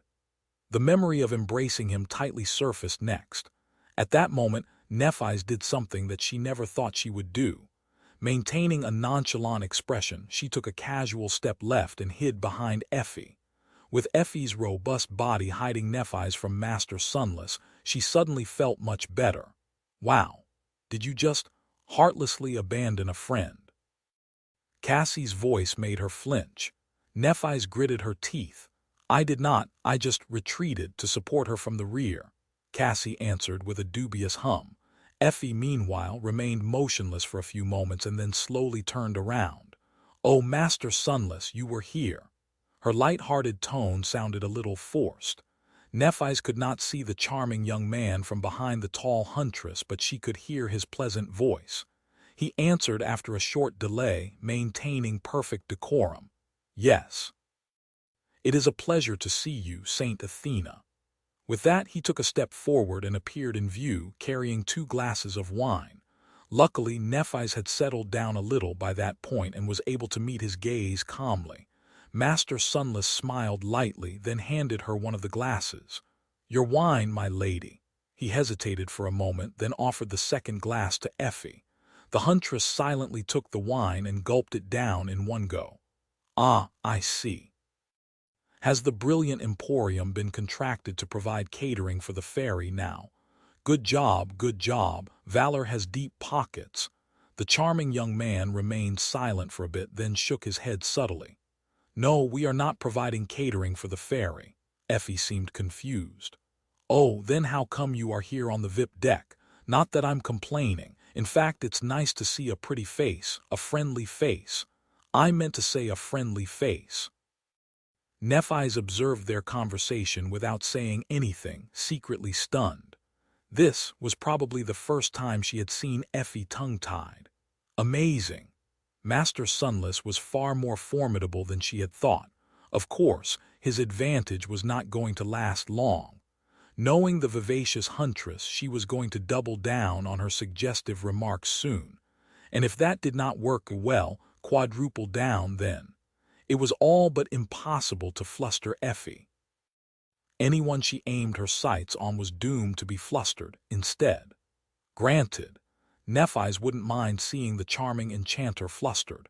What am I even thinking about?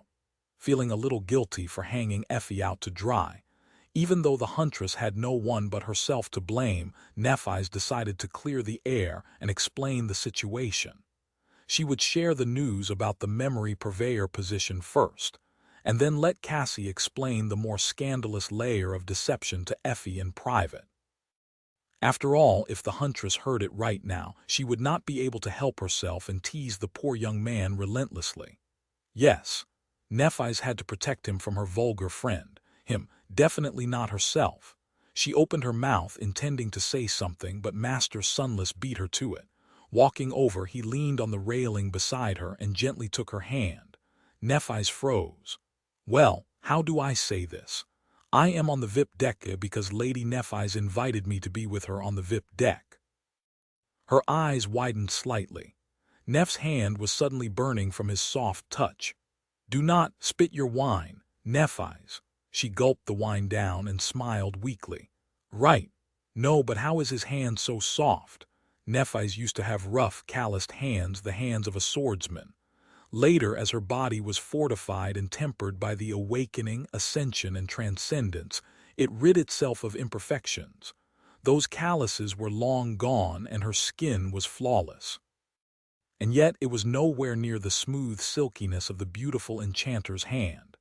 Nephi's was unyielding and lived a life that was harsh and full of hardships, so she wasn't used to soft things. I'm spacing out. Luckily, so was Effie. She stared at the charming young man with her mouth agape, then slowly turned to Nephi's. Then she looked back at Master Sunless and then back at Nephi's. Nephi's suddenly had a terrible premonition. Oh no. Gradually, a wolfish grin appeared on Effie's face. Oh no. She giggled. Oh damn, I see. Wow, Cassie sure works fast. The boisterous huntress leaned closer and whispered in an intimate tone. All right.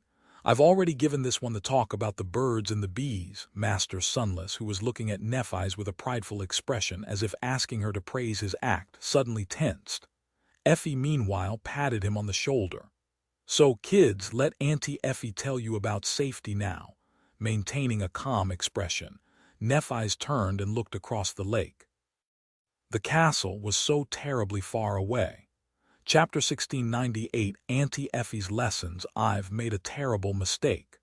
In hindsight, Sonny should have known that he was digging his own grave. It was just that he did not see Effie often these days, and so he had forgotten that Effie's corrupting influence was just as terrible as the corruption of the void itself. No, was it even more terrible? In any case, the opportunities to stump the boisterous huntress were too rare. He simply could not pass on the chance to fluster her. More importantly, while Sonny knew that Nephi's and Effie were close, Master Sunless had no way of knowing that. So, based on what he was supposed to know, the correct course of action had to be furthering the agreed-upon deception. Therefore, Sonny passed the wine to Nephi's, and then took her hand. Why did he do that? Well, simply put, because he could. If there was an opportunity to hold Neph's hand, why would he not? Effie had accidentally provided him with a convenient reason as well. It was all working out great. Sonny had promised himself to enjoy the odd situation, and he was going to enjoy it as much as he could. Neph's hand felt soft and cool in his grasp. He remained comparatively calm. That was not the first time the two of them held hands, after all, so there was no reason for him to lose composure. Sonny enjoyed the feeling silently, a small smile finding its way onto his face. Of course, it was only a familiar situation from his point of view. For Nephi's, Suddenly holding hands with a stranger must have been surprising. Her expression did not really change, but he could feel a subtle tension in her shoulders. It seemed that she was a bit uncomfortable with his bold action, maybe even dismayed by it. Ah, did I mess up? It was then that Effie's rattled expression slowly turned into a mischievous grin, and Sonny's eyes widened slightly. He had realized his mistake. But by then, it was already too late. Oh gods! Soon, he found himself sitting on a sofa side by side with Nephi's, listening to Effie explain contraception to them, in gruesome detail. What the hell? Weren't you the one who got pregnant in the middle of a disastrous military campaign? Why are you, of all people, telling me this stuff? On the other hand, perhaps Effie was the best person to teach people about safety, considering that she knew the consequences of carelessness better than most. Not that Sonny needed any teaching. Although truth be told, his knowledge on the topic was mostly limited to the precautions meant for mundane people, awakened at most. At higher ranks of power, things progressively became much more complicated. Nephi's remained silent and nonchalant, but he found himself listening with interest. There was business to be made there as well, that was definitely the reason why he was paying attention. Wait, why I am acting this way? He frowned slightly. Truth be told, while his actions earlier were very much in line with his personality, Sonny felt strangely extra at the moment. After thinking for a while, he took a deep breath. He was being affected by Effie's presence. No, actually, his mood had been a bit strange ever since he met Nephi's in the nameless temple. Was there such an element to her presence as well?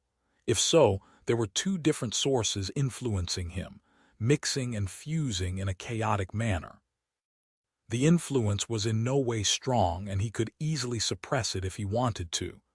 But it did seem to release his natural inhibitions a little. What a mess!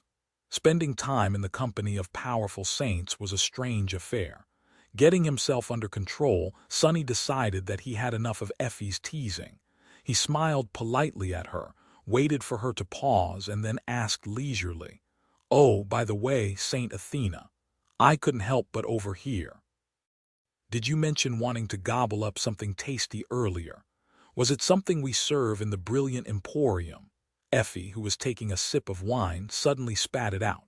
Sonny elegantly raised an arm, shielding Neff's white trousers from the rain of wine droplets with the folds of the nebulous mantle.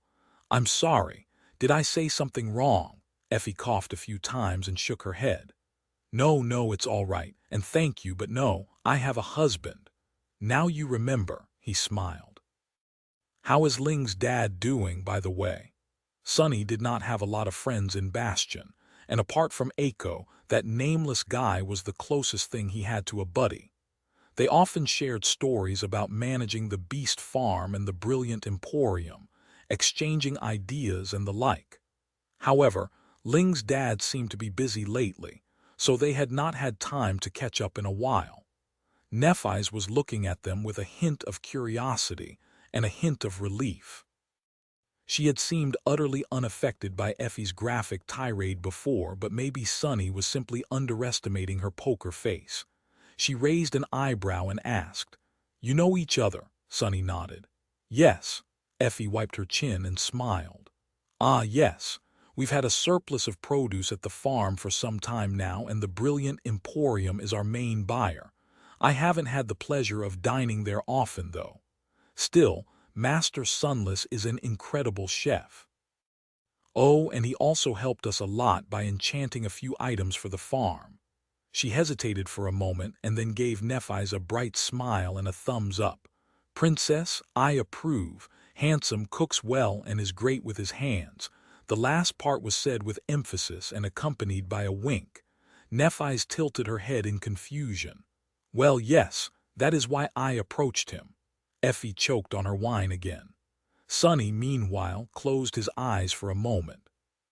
He knew that Nephi's failed to understand the double meaning in Effie's words and was referring to his skill as an enchanter. However, did she forget that they had not shared the details about the sword commission with the huntress yet? He let go of her hand, afraid that his palms would become sweaty. A memory commission, that is what she meant. Nephi's looked at him strangely. Of course, what else would I have meant? Effie waved a hand in the air. Sure, sure, I believe you, followed by another wink. Damnation. Effie laughed, then put down her wine and looked at them, her eyes glistening with curiosity. Was that how the two of you first met? Nephi's nodded. Yes. But Sonny, compelled by his flaw, answered at the same time, no. Both Nephi's and Effie looked at him with surprise. Sonny forced out a smile. Crap.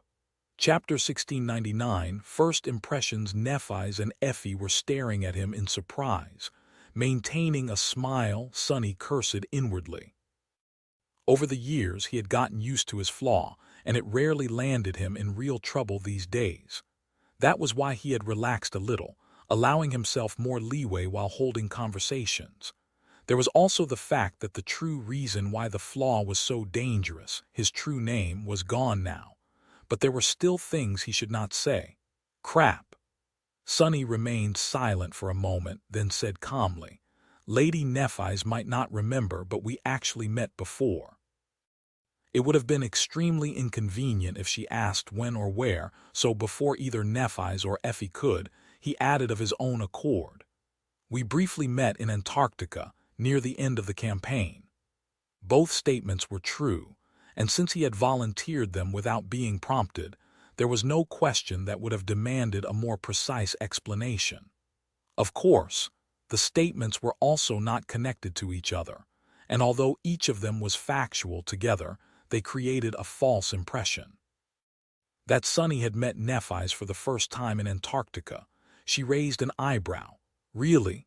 I think I would have remembered someone so. She paused without finishing the sentence, remained silent for a moment, then added evenly, remembered someone, so to speak. Huh, her wording was a bit odd. Sonny pretended to be embarrassed. Oh, it was on the day the Sword King defended the SQSC. It might not have been very memorable for Lady Nephi's, considering everything else that was going on. Well, I was also covered in dirt from head to toe, so anyone would have had trouble recognizing me. She stared at him for a few moments and then asked suddenly, Was meeting me very memorable for you? Sonny froze momentarily. What kind of question is that? That meeting of theirs, yes, it was quite memorable. In fact, it was seared into his memory like a brand, still festering even after all these years. That was the moment he had learned about his existence being erased from the hearts of everyone who knew him, after all. Their actual first meeting was fresh in his memory, as well. Back then, on the bridge in front of the academy. He had been attracted by how aloof and detached from the world young Nephi's looked, standing there calmly with her headphones on. He had also felt a subtle sense of kinship with her because she had been the only other sleeper wearing the standard-issue police tracksuit just like him. Sonny smiled. For me, it was unforgettable. Nephi's kept her gaze on him for a brief moment, then looked away.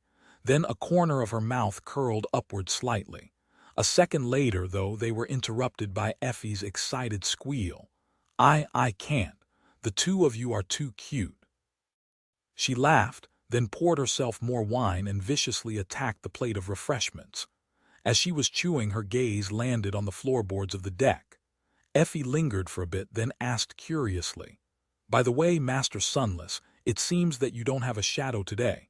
He followed her gaze, noticing that Neff's shadow was all alone, painted in black across the floorboards. Gloomy was currently serving as an avatar, after all, channeling Sonny's consciousness to help Echo. Sonny shrugged nonchalantly. Oh. I seem to have misplaced it. It was not a big problem to be seen without a shadow while he was strolling with Nephi's or here on the ferry, but once they reached the castle, he would prefer to keep the strange nature of his shadow a better guarded secret. What to do?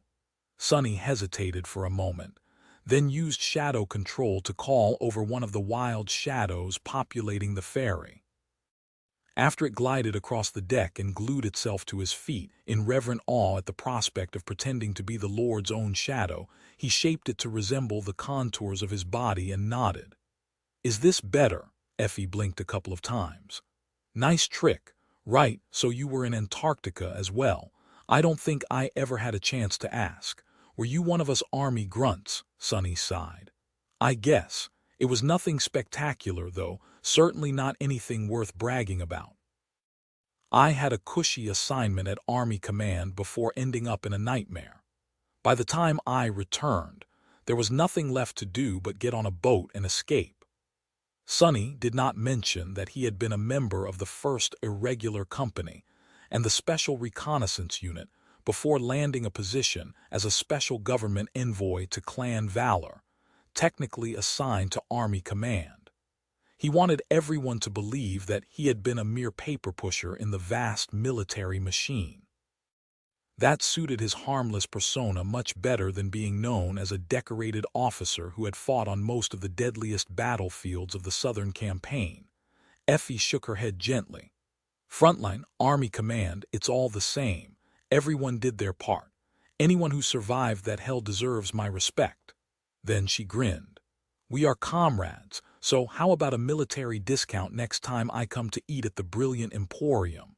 One soldier to another. Wait, actually, how about a family discount? Princess and I, we are practically sisters. Right, Neff? She looked at Neff-Eyes expectantly. Neff-Eyes remained silent for a moment and then said in an exceedingly even tone, I don't know her. Effie stared at her with a betrayed expression. Then she whispered loudly, Come on, Neff, help a sister out. Marry this guy fast so that I could save some money. Neff's eye twitched a little. The ferry floated across the lake, slowly approaching the castle. The conversation flowed naturally, with Effie easing up on teasing them, a little after getting her fill. Sonny was not supposed to know much about the inner workings of Bastion, so he mostly kept silent, letting the two women catch up after not seeing each other for a while. Effie was leaning back, looking at the water with a wistful expression. Anyway, I don't have much time to waste. As soon as we reach the castle, I'll be rounding up people and bringing them back to NQSC. There's trouble in the Western Quadrant again. I'm afraid that I'll be gone for a while this time. Neff-Eyes frowned, a hint of concern written on her face. How bad is it? Effie chuckled. Bad enough that they're sending Jet as well. That should tell you everything you need to know. Oh, I'm sorry, Master Sunless. Beast Farm is going to be gone from Bastion for a few weeks, maybe even a couple of months. You'll need to find a new supplier. He shook his head. That is okay. Don't worry about it. He had other means of getting ingredients, albeit not as fresh and delicious as what Effie's husband grew. The Brilliant Emporium would have to cut down on food services, too, with him being busy following Neff around and crafting a memory. Effie smiled, then looked at Neff-Eyes. What about you? Where are you off to next? I don't believe that those Valor Bast, she glanced at Sonny, then corrected herself, that those wise Valor elders will let you rest for long. Neff-Eyes lingered for a moment, then answered in a calm tone, Back to Godgrave, I suppose. The huntress suddenly seemed excited. Oh, right, you must have met him. That mysterious saint, the Lord of Shadows, what is he like? Sonny was suddenly all ears. Chapter 1700, his own worst enemy gossiping about me, huh? How exciting. Pretending to be oblivious, Sonny looked at Neff-Eyes and Effie with a little bit of masterfully performed confusion. Neff-Eyes spared him a short glance, then shrugged. The Lord of Shadows, he is just as the rumors say. Immensely strong, more than a little bit sinister, and highly eccentric, Effie chuckled. Well, anyone who chooses to live in a death zone has to be a lunatic.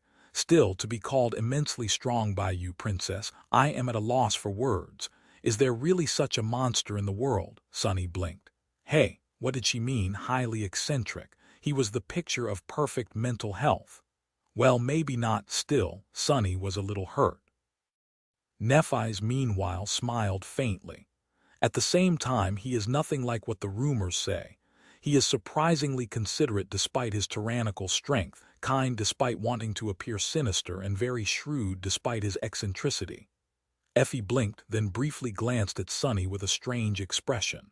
Princess, well, why are you smiling that way? In front of your actually, never mind. Neff-Eyes raised an eyebrow. Oh, was I smiling? I didn't mean to. Sunny took a sip of wine. No, no, smile more. Why was Effie raining on his parade? What an insufferable woman. The insufferable woman in question meanwhile grinned.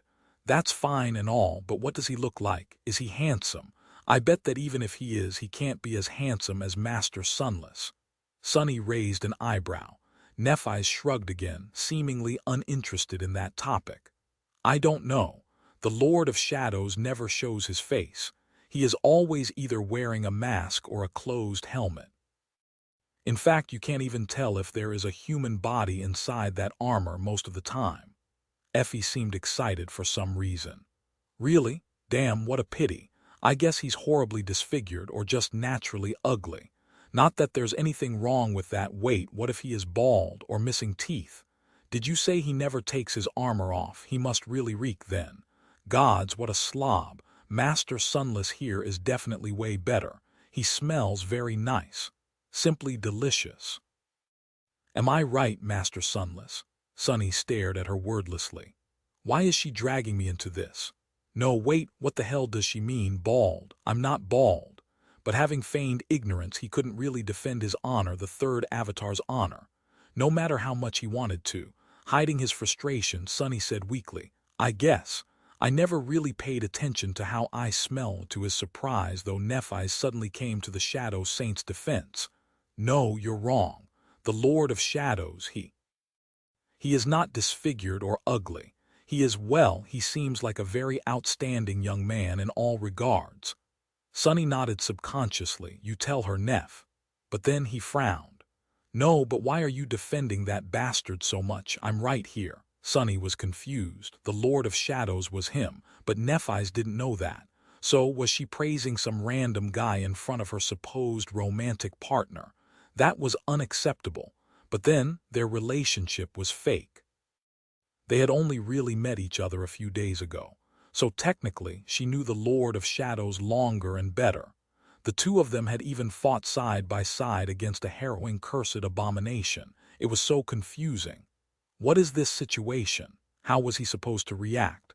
While Sunny was questioning his life's choices, Effie scoffed. If he's such an outstanding man, why is he hiding his face behind a mask?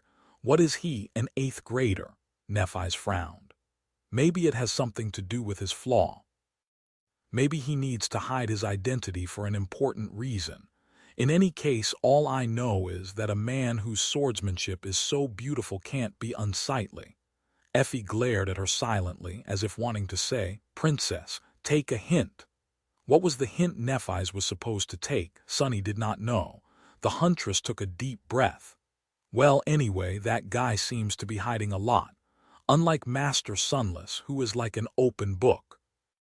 An honest and sincere man like Master Sunless doesn't need to hide behind a mask, and not to mention that hiding that face behind a mask would be a crime.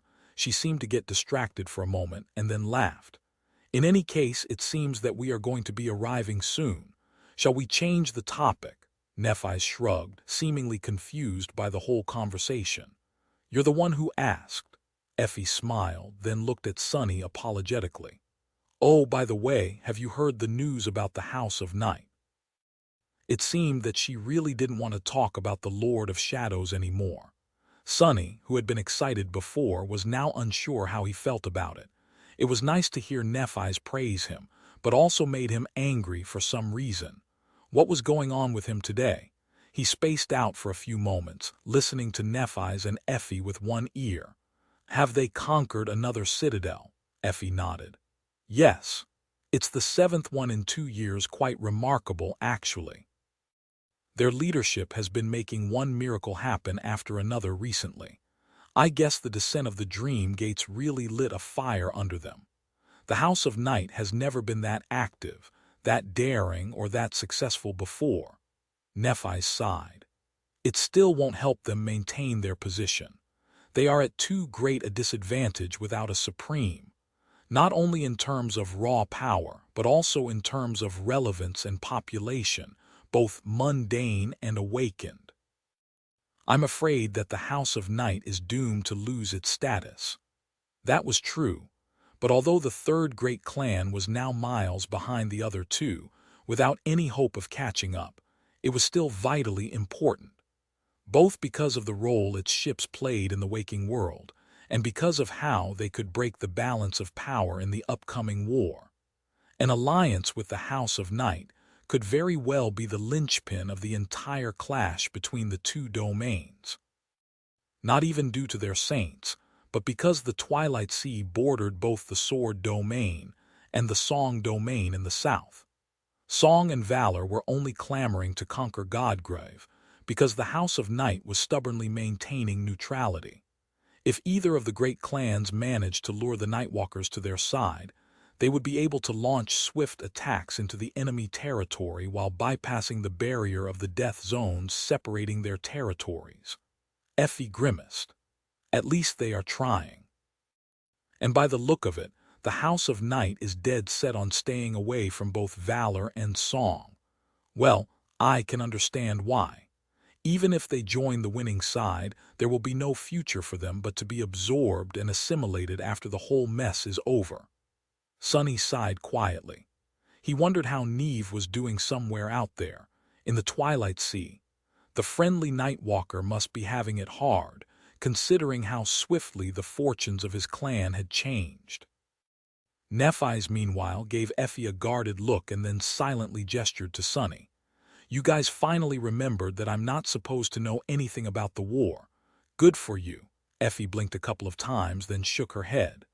By the way, Master Sunless, did you know that all the legacy clans are about to go to war? Neff's eyes widened. Effie. Before he could answer, the huntress smiled with a mischievous gleam in her eyes. A war for this beautiful but dense princess right here. Now that she has shown interest in you, every legacy clan will probably scramble to get her hitched to one of their scions before it's too late. The elders of Clan Valor might put pressure on her, too. So that talk about safety I gave you, Effie grinned. Forget everything I said. As a former soldier, you must know the value of a preemptive strike, so aim well and get her pregnant as soon as possible. That will show them. The wine glass cracked in Neff's hand. Sonny did not move, but somewhere far away, the Lord of Shadows gracelessly fell off his throne. The ferry docked at the castle, the silence broken only by the bright sound of Effie laughing uncontrollably. Shadow Slave Audiobook by Kevin Chapter 17:01 Illusory Castle. After they disembarked at the castle, Effie bid them farewell and went away, giggling as she walked. Sonny and Nephi stared at her back until she disappeared from view, both not in a hurry to say anything. What do I even say after that? Sonny sighed, and decided not to say anything. Nephi seemed to be of the same mind. His thoughts, however, were on fire in the wake of Effie's antics. So while Sonny kept quiet, his imagination was running wild against his better judgment.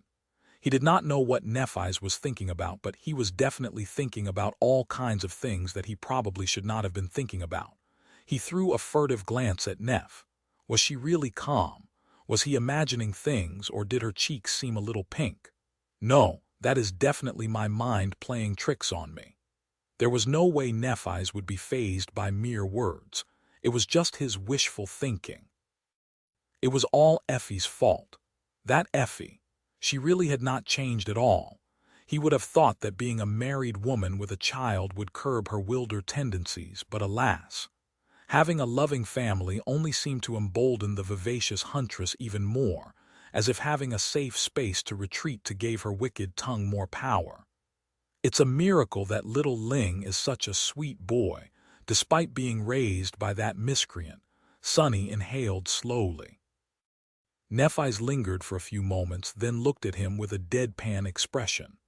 After a while she said in her usual impassive tone, "Don't mind Effie, Saint Athena, she's always like this." Sonny chased the improper thoughts out of his mind, or at least tried to, and chuckled. "That's all right, I'm rather accustomed to it. I used to have a close friend who was just like her. In fact, as much as I hate to admit it, I miss it a little." She smiled faintly. "I can't quite imagine." The two of them started walking and left the pier. Instead of passing through the crowded gate of the castle, Nephi's led him to a hidden postern, where two knights bowed deeply before letting them in. The pass through the thick outer wall of Bastion was like a long tunnel with walls built of white stone. Walking through it, Sonny wondered what could have brought this mighty wall down and left it laying in ruins, like it lay in the hidden realm that was imprisoned in the reflection of the illusory castle. But then again, that terrible foe had even shattered the moon, so why would Bastion fare any better? The castle was a city in and of itself. It was gargantuan, with somewhere around 1 million people living between its walls, almost half of them awakened. There were hundreds of masters here as well, and at least a dozen saints were always present, either guarding the stronghold or visiting from their own citadels on business. Sonny felt quite peaceful and comfortable living in the sprawling city on the other side of the lake, but here in the castle he couldn't help but feel a little tense. Soon they left the tunnel and entered a lively street. "It's quite amazing, isn't it?" His voice sounded a little stifled. Nephi's nodded. "Indeed, Bastion is not called a great citadel for no reason." From their point of view at the lowest and outermost ring of the great stronghold, the place they found themselves on looked no different from a city street granted. Both the wide paved road and the buildings standing opposite the monolithic barrier of the outer wall were made of the same white stone as it. There were residential buildings, merchant stalls, commercial establishments, and people hurrying on their daily errands. However, all of it except for people and later additions to the original architecture seemed a little too grand in scale, as if built for creatures that weren't quite giants, but also not quite humans. However, really, this street was a natural part of the defensive fortifications. Bastion was a marvel of military engineering, designed to withstand the most terrible siege. There were all kinds of courtyards, keeps, towers, and auxiliary buildings here, placed in a seemingly chaotic manner. But all of them followed a thoroughly purposeful design. If viewed from above, Bastion resembled an artificial mountain separated into distinct levels, with concentric circles of inner walls protecting each of them, and the main thoroughfare piercing each of the walls as it scaled the mountains in a spiral. If one wanted to reach the main keep from either of the outer gates, they would have to circle the mountain many times, passing many lesser gates in the process. Even things like the direction of the thoroughfare were full of purpose. If someone managed to breach the outer wall, they would have to follow it clockwise, which meant that their sword hand would be to the next wall, while their shield hand would be away from it, letting the defenders rain arrows on the attackers more effectively.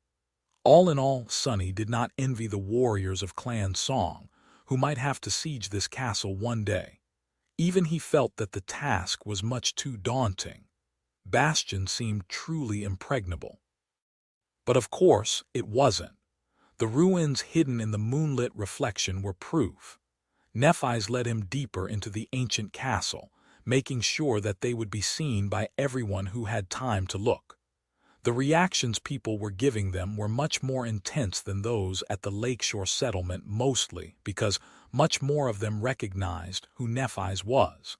Sonny could practically feel the veneration and admiration they felt for her.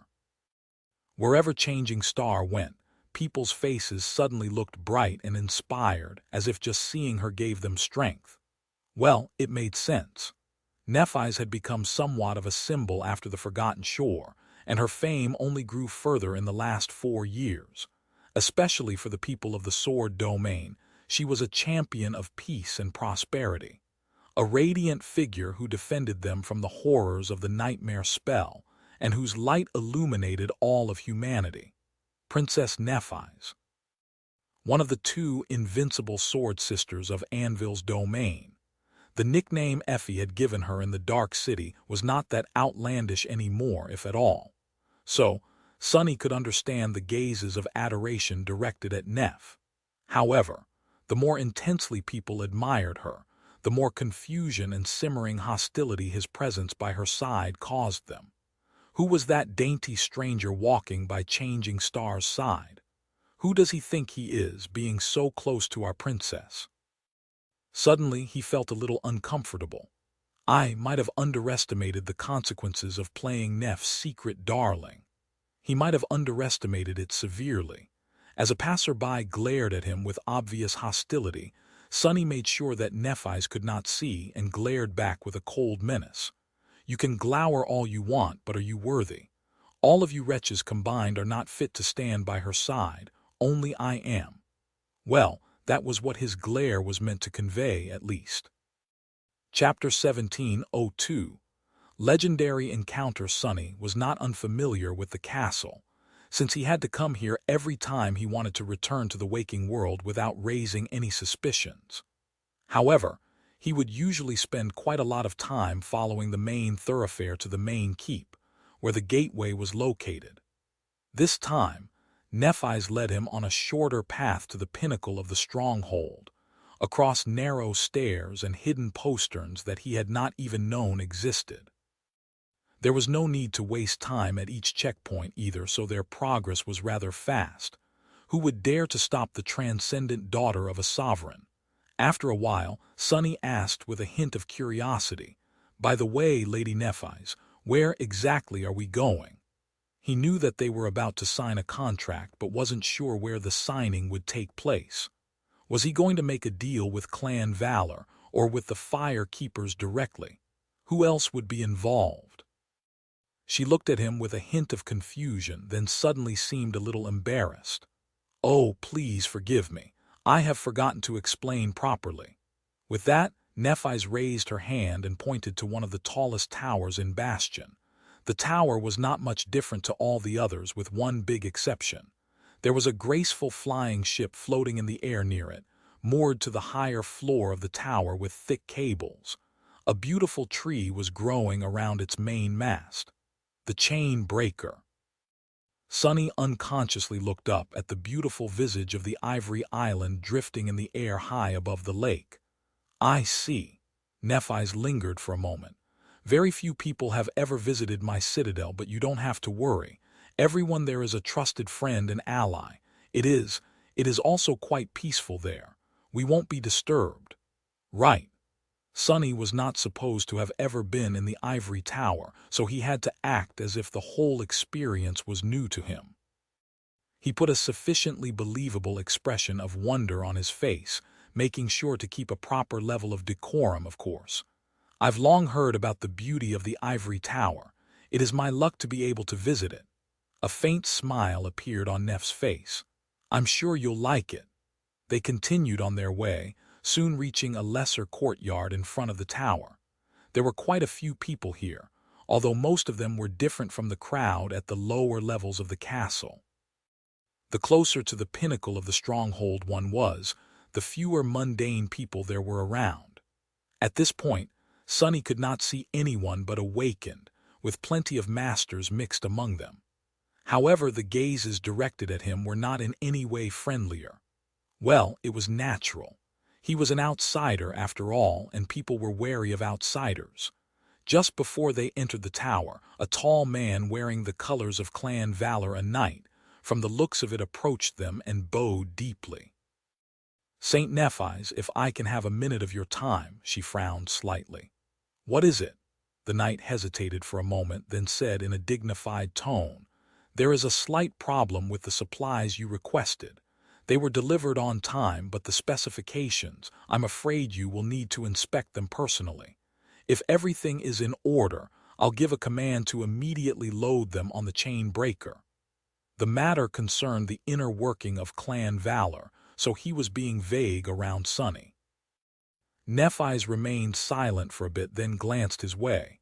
Eventually she said, "Please wait for me a little, Master Sunless. I have to deal with this issue. My apologies. I'll be back in 10 minutes." He smiled. "It's no problem." He had no doubt that someone would inevitably try to bother him as soon as she left, but it was really of no concern to him. Unless Anvil himself decided to come and stir trouble, Sonny was confident in his ability to send any potential troublemaker on their way without any commotion. Nephis hesitated for a few moments, then nodded curtly and walked away with the tall knight. Sonny was left alone, thinking that it was a good opportunity to compose himself.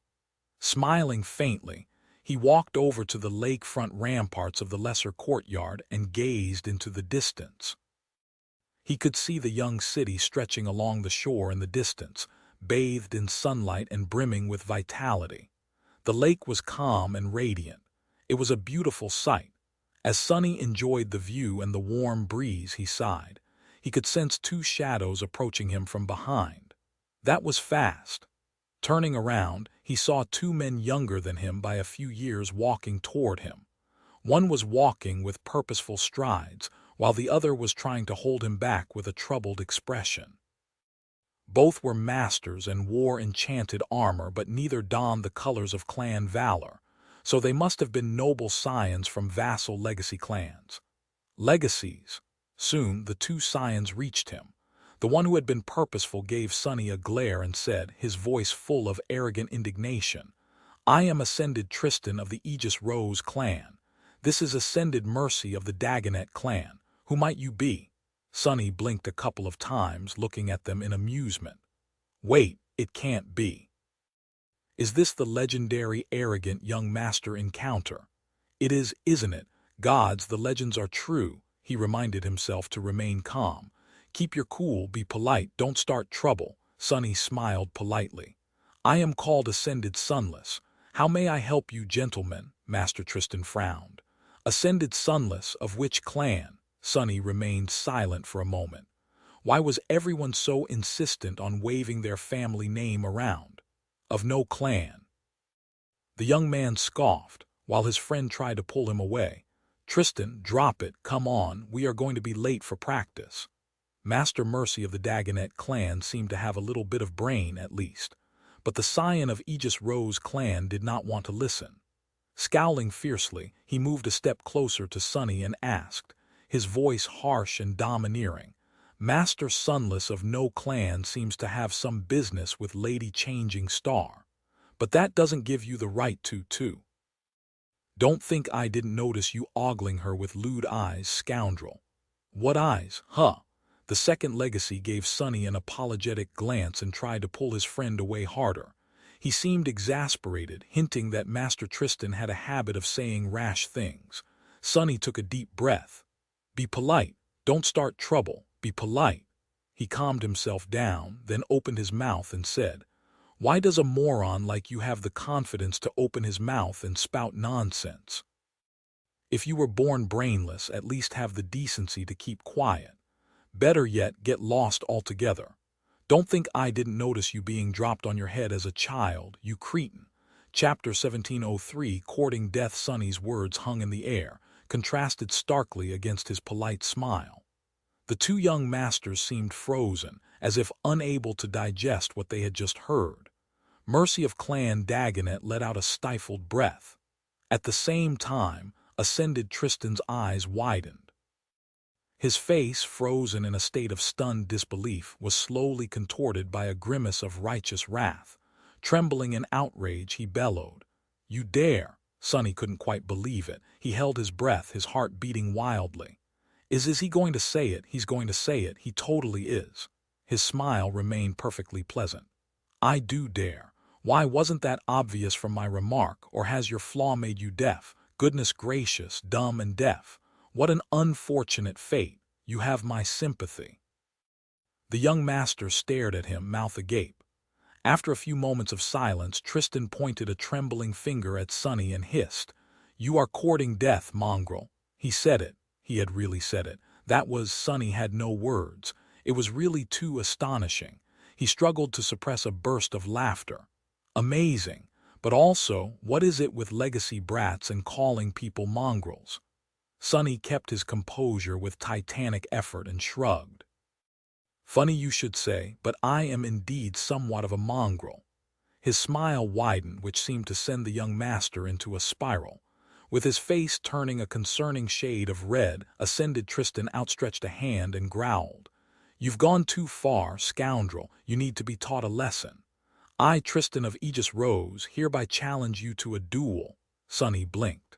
"Huh, No, he was just speaking metaphorically when he suggested that the fool had been dropped on his head. But now it seemed like maybe there was some truth to the statement. By now, their spat had attracted a lot of attention. The people in the courtyard were all gazing at them with strange expressions. Master Mercy had abandoned his attempts to drag the second legacy away and was now looking around helplessly. "A duel, huh?" Sonny erased the smile from his face and said in a solemn tone, "I refuse." Tristan grinned. "Great, then summon your huh." "What, you refuse?" Sonny nodded. "Yes, I refuse." "What, are you really deaf?" The young master seemed flustered. He stared at him in confusion for a few moments, then asked in a trembling voice, "How can you refuse? That's cowardly. Don't you have any honor?" Amused, Sonny simply shook his head. "That's right, I am a coward and I don't have any honor. In fact, I wouldn't be caught dead having honor. Such a distasteful thing." After being accosted by an arrogant young master and asked if he was courting death, all Sonny had to do to experience the entire triumvirate of clichés was to slap Ascended Tristan across the face. However, he had no intention of doing that. Who knew, perhaps the poor fool was really suffering from a character flaw. His behavior was too outrageously hot-blooded to be explained by simple foolhardiness. Plus, it wouldn't be a good look for Sonny to go around beating children, not to mention that his meticulously cultivated harmless persona was not supposed to be able to win a duel with a legacy ascended. No matter how much he wanted to teach the loud brat a memorable lesson. Ascended Tristan huffed and puffed, staring at him with angry eyes. Then a mocking smile suddenly twisted his lips. "Don't be too afraid, coward, I won't kill you. We'll just duel to first blood. I refuse your refusal." "Summon your weapon and face me." Sonny stared at him incredulously for a bit. "Ah, to hell with it," he sighed. "To first blood, fine, I accept." His smile turned a little sheepish. "But I don't have a memory weapon, so I can't summon any." Hearing these words, young Master Tristan paled. You don't even have a single memory weapon, and you call yourself an Ascended." Sonny scratched the back of his head, his face full of embarrassment. "I do call myself an Ascended. But not all Ascended are like you, scions of storied legacy clans. Personally, I manage a small cafe and a shop. The last time I was in a battle, I had to run away and barely escaped with my life. It had been a battle against a cursed tyrant, but they didn't have to know that." Master Mercy seemed relieved. He let out a long sigh and said tentatively, "Then let us just drop this matter. Tristan, he is clearly not but his friend shook his head furiously, summoning a memory. "No, I simply can't let this matter rest. I demand satisfaction." Soon, a heavy greatsword manifested itself from sparks of light. He scoffed contemptuously and shoved the sword into Sonny's hands. "Here, this sword is called the Heartbreaker, and it is a family heirloom of my clan. I'll lend it to you for today. It is your privilege to be able to hold it, knave."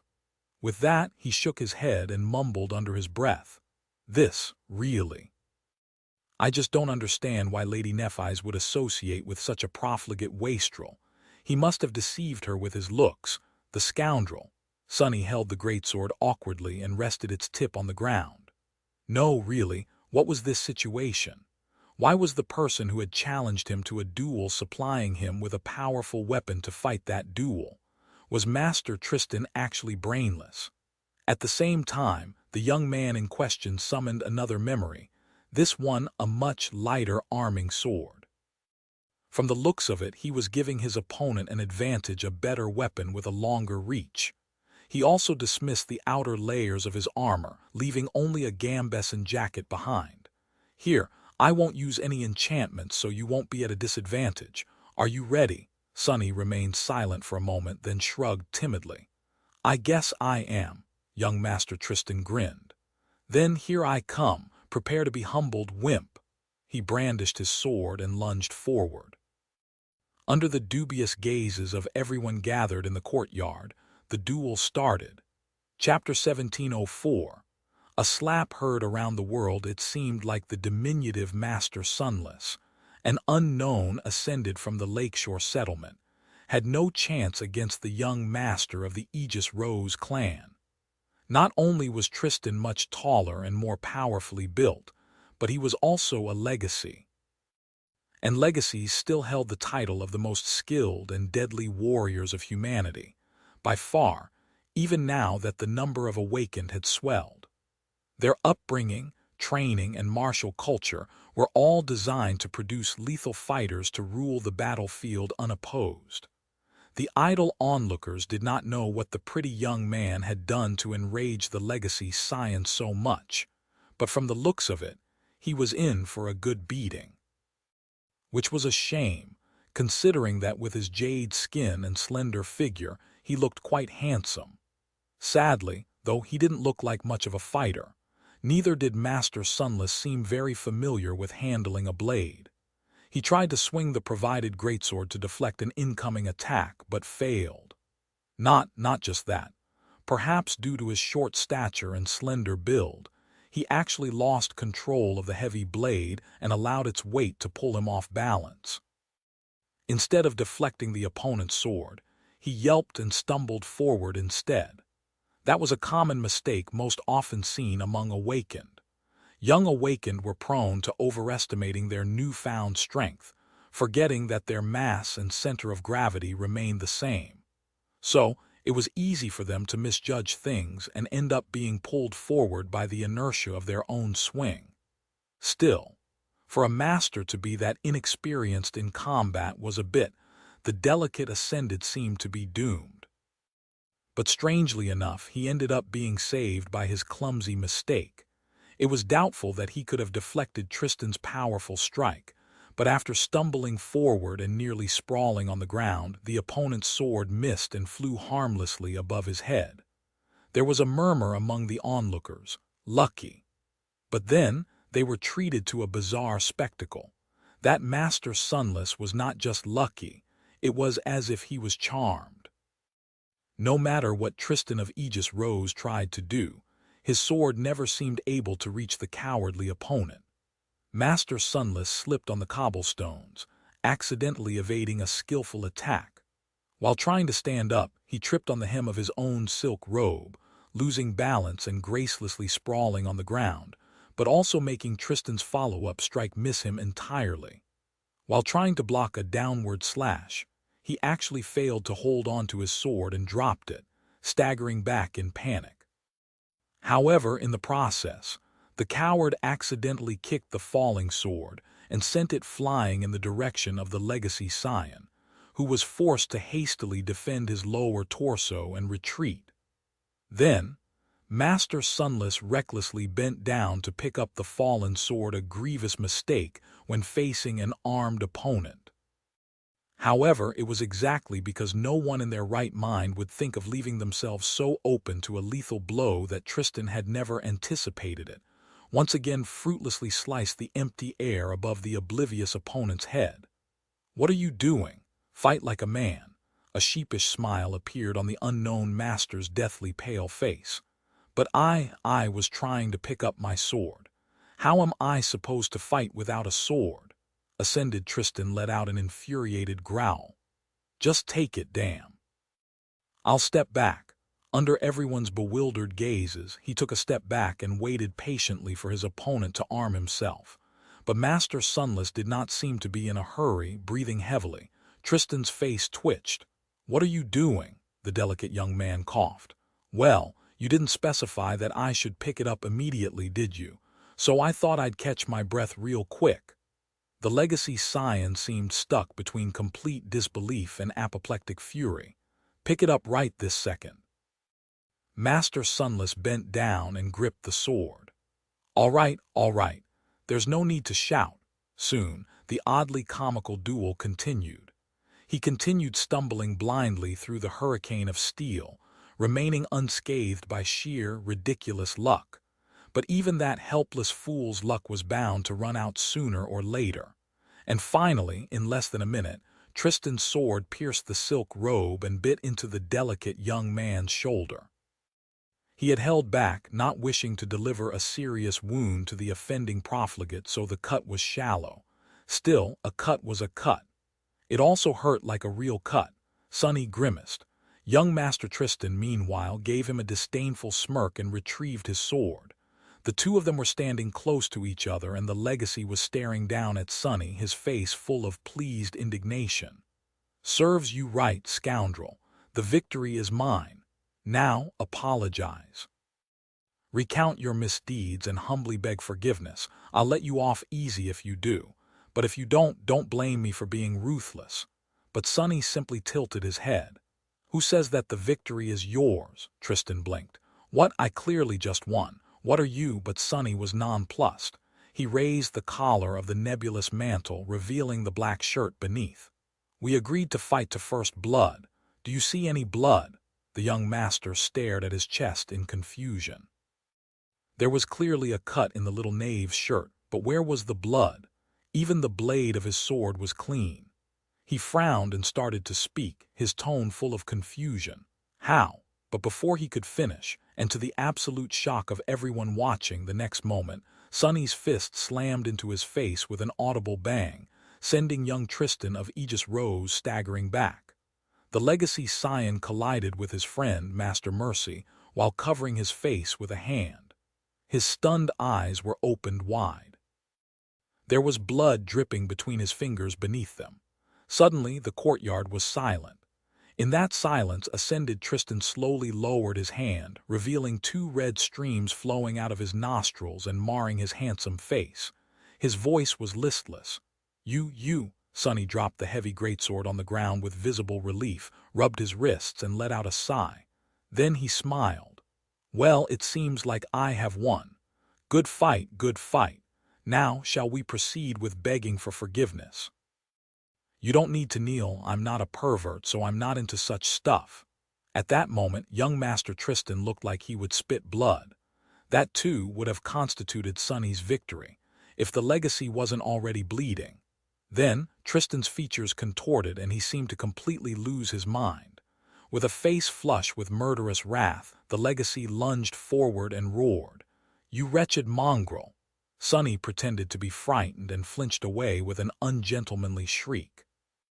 Coincidentally, or rather, quite purposefully, the sun was directly behind him, which meant that his shadow was sprawled on the cobblestones directly in front of him, right where Ascended Tristan's foot had just landed.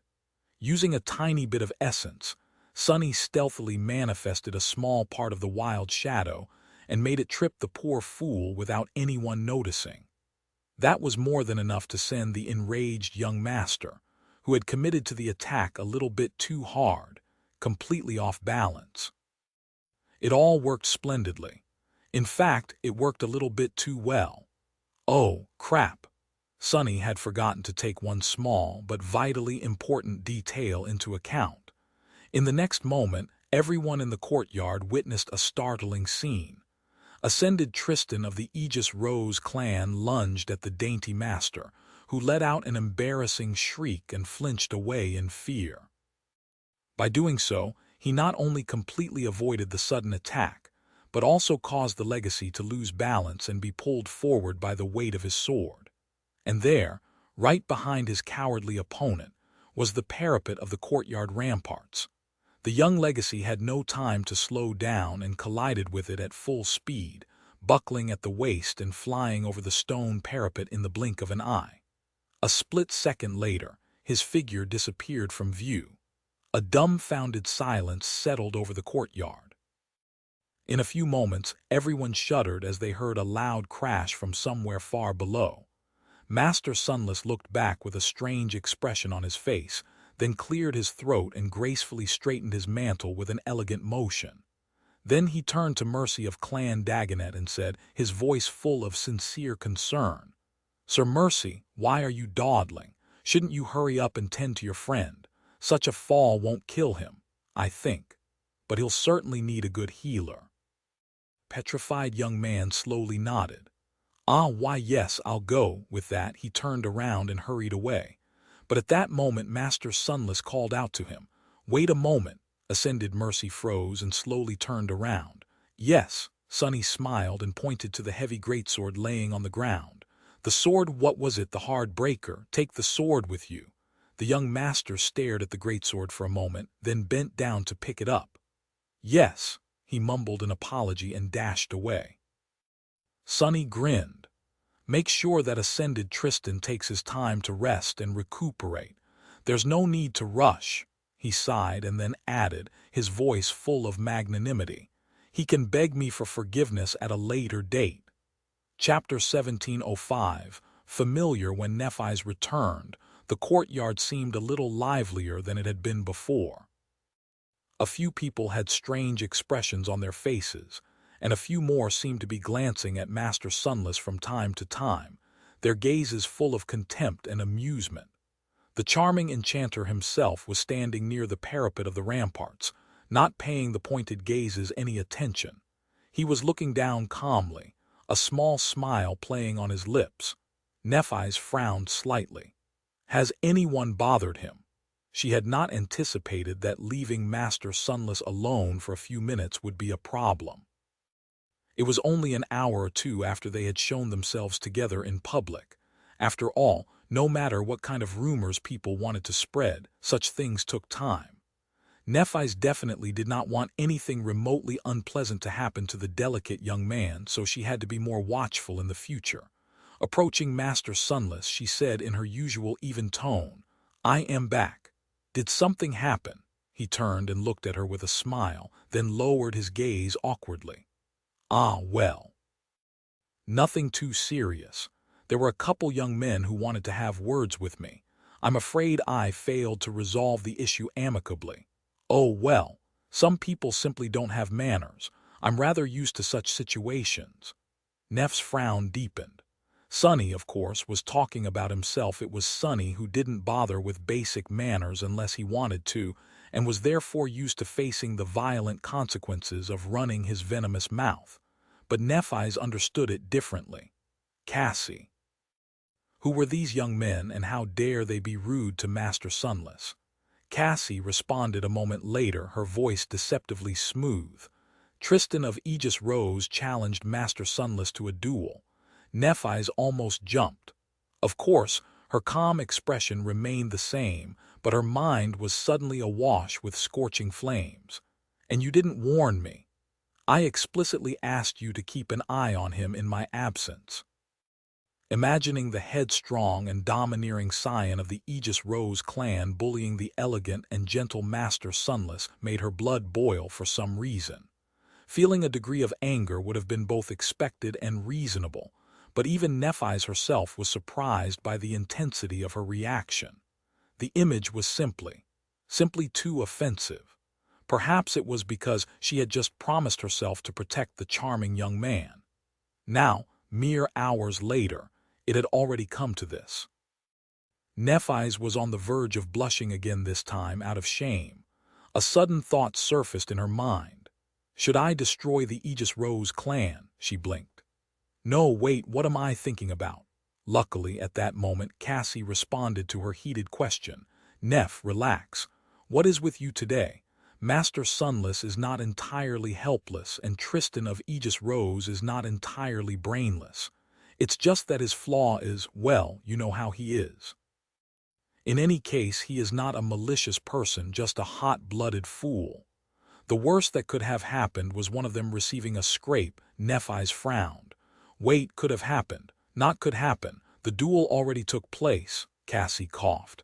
About that, maybe don't mention anything to Master Sunless. It might be embarrassing for him, even though he technically didn't lose. Nephi studied the charming young man silently. Almost immediately, she noticed a thin vertical tear in his robe, where none had been before. I should offer to heal him. She imagined laying hands on his chest and infusing it with her flames. But how could she offer to heal him without hurting his pride? Cassie said not to mention the duel. Nephi's lingered for a few moments, and then reluctantly decided not to say anything. If Master Sunless wanted to keep what had happened to him a secret, she had to respect his wishes. He was already on the losing side of their relationship, which was to say, employer and employee relationship. So she had to be mindful of his pride. The Aegis Rose clan, however, Nephi's usually stayed away from the internal politics of the sword domain, But if she wanted to exert influence, there was plenty of influence to go exert. Young Master Tristan was about to experience some hardship in his life. Not enough to kill him, but plenty enough to teach him a few lessons on how to manage his flaw better. That will also clearly show the other clans that I favor Master Sunless, and that touching the person I favor pretending to favor, will not go unpunished. Which could further the deception and at the same time protect the charming enchanter going forward, thus killing two birds with one stone. Nephi's took a deep breath, still feeling guilty. Then she contained her emotions, nodded lightly, and said, "Then please follow me. There won't be any other delays." Master Sunless smiled and gallantly gestured forward. "After you, my lady." As they ascended the steps of the tall tower, Nephi's remained silent and thought back to what Cassie had said. What is it with me today, indeed? Many people thought that Nephi's was a cold and emotionless person, but they were all wrong. Her emotions, in fact, often burned with a frightening intensity. It was just that she rarely showed them, if at all. Still, looking back, she felt like she had been too flustered in the last few hours and even before that. Being in the company of the charming enchanter had a strange kind of effect on her. Granted, anyone would have been flustered after what Effie had done. Just thinking about it. No. Nephi's refused to think about it. But it was an undeniable fact that she couldn't help but act unlike her usual self around Master Sunless. Usually she would have been much more guarded around a stranger, but there was just something about the delicate young man that made her lower her guard. It was like an odd sense of familiarity that had no reason to exist, but was deeply compelling, as if he reminded her of something or someone that she had been longing for without even knowing. How strange! The feeling was indeed strange, but not unwelcome. It tasted a little sweet and a little bitter, but mostly it was just there. Nephi sighed. My behavior thus far has been nothing short of embarrassing. Considering that the two of us will be spending a lot of time together, I really need to maintain composure and treat Master Sunless with the degree of respect he deserves. She glanced at him, her gaze once again lingering on his exquisite features and glistening onyx eyes for a moment too long. Suddenly, Nephi's felt that maintaining composure would be a bit hard. Chapter 1706, Memory Purveyor. Following Nephi's, Sunny ascended the tall tower and found himself on a spacious balcony that served as a pier for the chain breaker. Neither of them had spoken about the duel, and it suited him just fine. In any case, he had to admit that his actions had been a little naughty. He could have diffused the situation by groveling a little, but chose to antagonize the pompous legacy instead for no good reason. Explaining the sequence of events to Nephi's would have been a bit embarrassing, and so Sunny went ahead and shamelessly pushed that responsibility onto Cassie. Some would call such a move unbecoming, but he preferred to call it delegation. The chain breaker was floating in the air a few meters away, with a wide wooden plank affixed between its deck and the stone balcony. Several firekeepers seemed to have just finished loading a bunch of wooden crates into the cargo hold of the graceful vessel, and were now resting beneath the branches of the sacred tree. Noticing Nephi's, all of them stood up. Then, their gazes fell on Sunny. The firekeepers, especially the two women, had a bit of a strange reaction to his appearance. What's wrong with these people? Considering how devoted the firekeepers were to Nephi's, he would have expected a more intense version of the jealous hostility the denizens of the castle had met him with. However, they seemed more stunned than unfriendly. Master Sunless, why are you here?" He forced out a polite smile. "Good day. Oh, I am here to sign a contract. I think we'll be working together often in the future, so please take care of me." The firekeepers slowly turned to Nephi's. Then the two women suddenly broke into wide smiles. "Lady Nephi's, thank you. Nice." He stared at them in confusion. Why are they giving her thumbs up?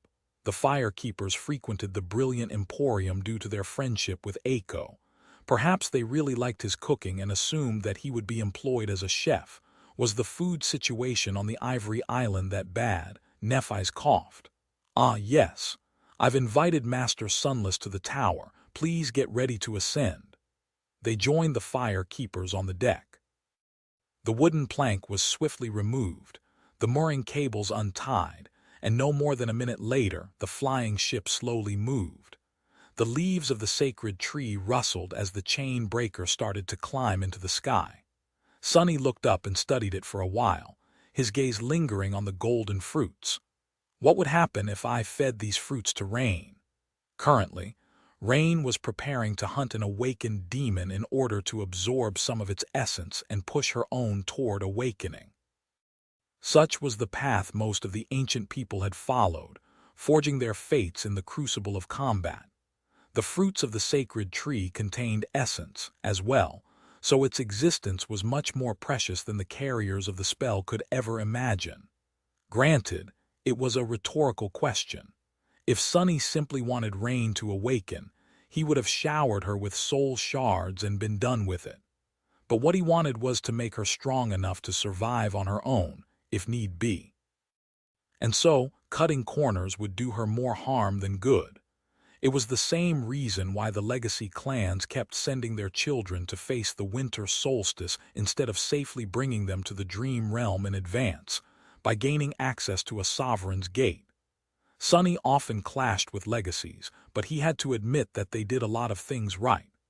Ah, if only all the young legacies were like Awakened Tell instead of Awakened Tristan. He hesitated for a moment, then looked at Nephi's. The two of them were alone at the bow of the chain breaker, gazing at the breathtaking view of the castle, the lake, and the city sprawling along its shore. The atmosphere was quite romantic, but sadly, there was no time to have a proper conversation. The Ivory Island was drifting in the sky above the lake, just shy of casting its shadow on the ancient walls of Bastion. It would only take the flying ship a few minutes to reach it. And indeed, the chain breaker landed softly on the waters of the smaller lake, glistening among the emerald grass of the island before Sonny could think of anything to say. Please, come this way. Nephi's led him toward the ivory tower, but she didn't seem to be in a hurry. On the way, they toured most of the island with her showing him around and explaining how the citadel was organized. It was just as beautiful and tranquil as Sonny had remembered. There had been a few changes in the past 4 years, with the island looking much better cared for and settled. However, the essence of the place remained the same. The emerald grass, the clear lake, the grove of ancient trees, the sun-bleached bones of the mighty dragon, and the great pagoda of pristine white stone towering above it, all like a heavenly palace. Sonny had last visited the Ivory Island almost immediately after killing the winter beast. Back then he had been skulking in the shadows and in a hurry to leave, unwilling for anyone to notice his presence. It was much nicer to stroll across the verdant grass in the open, and in Neff's company on top of that. A smile found its way onto his face, this one genuine, not forced. Eventually, they found their way into the tower and ascended its steps, reaching Cassie's chambers on one of the higher floors. The blind seer occupied several rooms, one of them serving as her bedroom, one as her office, and one as a parlor to receive guests and hold meetings. The two of them entered the office. The chamber was bathed in sunlight, with tasteful wooden furniture placed sparsely on the stone floor. Cassie herself was sitting behind a desk, her hair a little disheveled. There was a serious expression on her face and solemn focus in her beautiful blue eyes. However, there was a bit of a strange smell in the office. Sonny frowned in confusion. Why does it smell like popcorn? Not that it mattered. Throwing the unnecessary thought out of his mind, Sonny bowed courteously and said in a polite tone, "Saint Cassia," Cassie nodded. "Master Sunless, please have a seat." Sonny and Nephi sat down in front of her desk, after which the blind seer handed him a stack of papers, with the clause of the contract written on them in neat and pretty cursive. She must have asked one of the firekeepers to serve as her eyes while writing, because otherwise that tidy handwriting would have been skewed and incomprehensible. Cassie smiled. There is a lot to discuss, but please, read and sign the contract first. Sunny gave her a long look. It's your lucky day that I know cursive. Everyone who received a proper education did, but Sunny had only ever known how to type things before coming to the academy. He had learned cursive later after returning from the Forgotten Shore and getting himself a position as a research assistant. But of course, no one had any way of knowing that. Sighing deeply, he looked over the contract and signed it. Nephis watched him intently as he did. The moment his signature was put on paper, the corner of her mouth seemed to curl upward slightly. Sunny smiled. Well, as long as she's happy. It's a pleasure doing business with you. And that was how Sunny became the memory purveyor of the firekeepers. Unbeknownst to him, though, something else was happening while he was signing the contract. The news of Sunny's duel with Tristan of Aegis Rose was spreading across Bastion with the speed of a forest fire. Of course, with each retelling, it collected embellishments and turned more and more outrageous. People were talking about it all over the city. Have you heard? Some unknown master defeated Lord Tristan in one strike. They say that they were fighting for Changing Star's affection. There were several Valor Knights and dozens of Awakened in the courtyard, but no one even tried to stop the duel. There were dozens of Valor Knights in the courtyard trying to stop him, but he defeated them all before striking Lord Tristan in the face. There were 100 Valor Knights in the courtyard trying to stop him, but he easily defeated them all, and then beheaded Lord Tristan with one strike. That unknown master is too scary. Too tyrannical. What a monster! If Sunny had heard these whispers, he would have paled. He would have also probably said something like, oh no, not again. But he didn't hear anything until the next morning, when Aiko stormed into the kitchen of the brilliant Emporium and tossed a newspaper on the table. Boss, what the hell is this? Frowning, Sunny picked up the newspaper and read the title on the first page. The title read, A Duel for a Saint's Heart. Wretched mongrel Master S defeats the noblest of knights, Lord T. His hand trembled. Chapter 1707, the fine nuances of demon hunting. The stars shone brightly in the cold black sky. Sitting on a wide tree branch, Rain studied them silently, surrounded by darkness. It's strange. Some of the stars looked familiar, but she couldn't recognize any constellations. The alien sky of the dream realm was different from that of Earth, but worse than that, it was both fickle and unreliable. The stars shining upon the song domain were different from those illuminating the sword domain, and even various regions of the two kingdoms did not share the same heaven. Some places did not even have a sun, while others were bathed in the light of many moons. Astronomers were probably going crazy. Why are you still awake? Sleep. You'll need all your strength tomorrow. Her teacher's voice resounded softly from the darkness, making Rain sigh. He was right. She had climbed the enormous tree and tied herself to the branch in order to rest, but now that there was nothing else left to do, I can't sleep. Sleep was escaping her. Her teacher chuckled. Nervous? Rain remained silent for a while. Was she nervous? She couldn't tell. They had spent a lot of time preparing for this hunt. From searching for suitable prey and learning all that could be learned about it to coming up with plans and contingencies, studying the terrain, and preparing all the necessary equipment. The process was only different from all the previous hunts because it had been so extensive. She was supposed to kill an awakened demon this time, after all. So Rain did feel a little nervous, frightened, even. But at the same time, she was a little excited. Not only because successfully slaying the demon would finally allow her to grasp the key of awakening, which she had been trying to do for many years, but also because of the challenge itself. She always felt a pleasant rush of adrenaline when facing appalling abominations in battle. To be strong, to be able to protect herself and other people, that was what she wanted and why she had accepted the ominous shadow's offer to be her teacher. Rain smiled. What is there to be nervous about? It's just an awakened demon. Her teacher laughed in the darkness. Fair enough. There was a bit of silence, and then Rain asked against her better judgment, Teacher, what was the first awakened demon you fought like? The darkness spoke in a tone of nostalgia. Oh, that guy. Ah, as tall as a house, covered in a carapace of impregnable steel armor with claws strong enough to crush diamonds and a pair of razor-sharp scythes in place of hands. A really charming fellow. Rain raised an eyebrow. Was such a creature really worth feeling nostalgic about? So, how did you kill it? Her teacher laughed. Let's see, that was before my awakening, when I was not much stronger than you. So I summoned a corrupted devil and pitted them against each other. At least I think it was a corrupted devil, truth be told. I still have no idea what that thing was, even all these years later.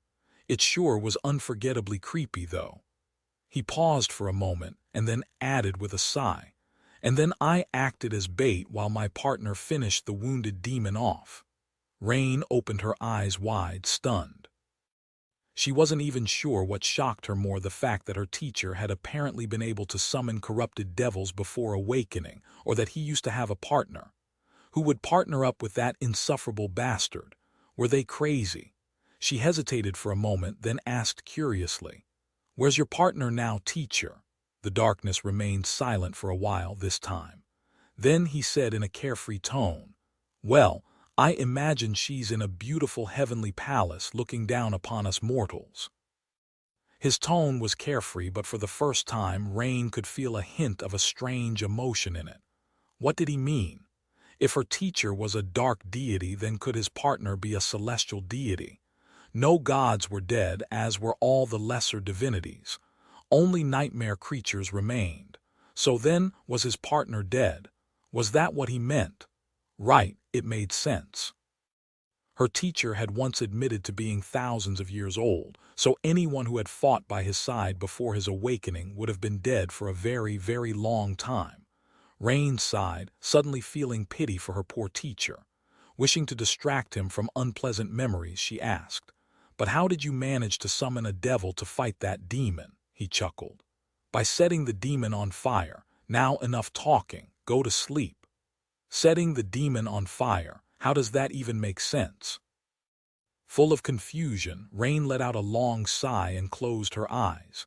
The tree branch was swaying slightly under her, which was a bit calming. Just before she slipped into the embrace of sleep, a sudden thought surfaced in her drowsy mind. Wait, if he killed that demon with a partner, then why the hell is he making me hunt this demon alone? Her anxious dreams were cold and restless. In the morning, Rain untied the rope fastening her to the branch and carefully climbed down. Soon enough, she reached the ground, standing on the outskirts of a vast forest of dead trees. Ravenheart was so far away that the mountain chain was merely a dark line on the horizon. There was no ash around, and although the frozen ground was covered in frost, there was no snow either. This was the place where the awakened demon she was intending to kill dwelled. Humanity had conquered a vast area in the dream realm, but that did not mean that the two domains were entirely safe. In fact, safety was a fleeting illusion here apart from the citadels and their immediate vicinity. The wilds were still ruled by the nightmare creatures. Humans had only really started to encroach on their reign after the advent of the Dream Gates 4 years ago, building roads and expanding their settlements. In that regard, the current era was very much like the dawn of the legendary Age of Heroes, when mortal champions battled against countless abominations to help the nascent human civilization survive and spread. Of course, modern humans had no gods to guide them. They only had Queen Song, the King of Swords, and the Nightmare Spell. Well, in Rain's case, she also had an oddball of a shadow showing her the way. While she was checking her weapons in the dim twilight of the early dawn, her teacher asked calmly, What makes demons so dangerous? Their strength, their speed, their resilience? Rain shook her head. No, it's their intelligence. Beasts and monsters might be stronger, faster, and much more resilient than me, but they are also not too bright. A demon, however, is as intelligent as me. It might even outsmart me if I'm not careful." Her teacher emerged from her shadow and nodded. "So, how do you kill a demon?" She counted her arrows while answering. "By being more prepared. By controlling the battlefield, knowing the terrain, and learning about the enemy in advance. By taking initiative and not making any mistakes. By having a clear mind and deadly resolve." He smiled. "No one is perfect. Mistakes happen whether you want to or not, so what are you going to do if you do make a mistake?" Rain stared at him for a moment, then returned the smile defiantly. "Curse you bitterly while I die," her teacher laughed. "Go on and try dying. See what happens." She stared at him for a bit, then shook her head. "Fine, since teacher insists, I won't die." He nodded with a smile. "Good, now go and kill that demon." Chapter 1708. The Huntsman. Rain had taken off her winter coat, her light armor, and even her military jacket, leaving only the Henley and the wool vest on. No amount of armor was going to protect her from the awakened demon, so she wanted her movements to be as agile and unobstructed as possible. It seemed a little poetic, as if she was proclaiming that there would be no retreat, only victory or death. It was also a bit funny. Awakened warriors were often shown preparing mentally for battle while donning their armor, but she was doing the same while taking it off. Such was the pitiful life of a mundane hunter. The preparations had long been complete, the traps were laid. All Rain had to do was venture into the depths of the forest and face the demon. Taking a deep breath, she went through a series of stretching exercises. She had always been nimble, but after years of training under the sinister shadow, her flexible body was like that of a snake, no, a gymnast. A very graceful, limber gymnast. That was a much better mental image. Still, she had to be careful when going all out. Her mundane flesh was lagging behind her skill and training, so it was easy to damage. "What are you, a ballerina?" Rain glared at her teacher silently. "Didn't you once tell me that you're the best dancer in the world, 2 worlds even? So who's the ballerina?" He coughed. "Well, if your teacher said it, then it's true. There was this one time I danced with a princess at a ball, and immediately after she dragged me into a private room." "No, wait, or was it me who dragged her into a private room?" "In any case, the two of us ended up in a private room." Her teacher smiled wistfully. "And let me tell you what happened in that room. It was nothing short of life-changing." Rain stared at him for a moment, then pretended to be sick. "Old pervert," he was offended. "Who are you calling old? No, wait, who are you calling a pervert?" She did not deign to answer, shaking her head silently. At the same time, though, Rain noticed that her previous nervousness was almost entirely gone. She felt calm and ready, as if her teacher's familiar nonsense could magically make any situation, no matter how dire, seem mundane and ordinary as well. Rain took a deep breath and checked her weapons one last time. She had already strung her bow. Her quiver was full of arrows. She had made the arrows herself, fashioning the arrowheads from the bones of awakened abominations. Her javelin was ready to be used, while her dagger was freshly sharpened.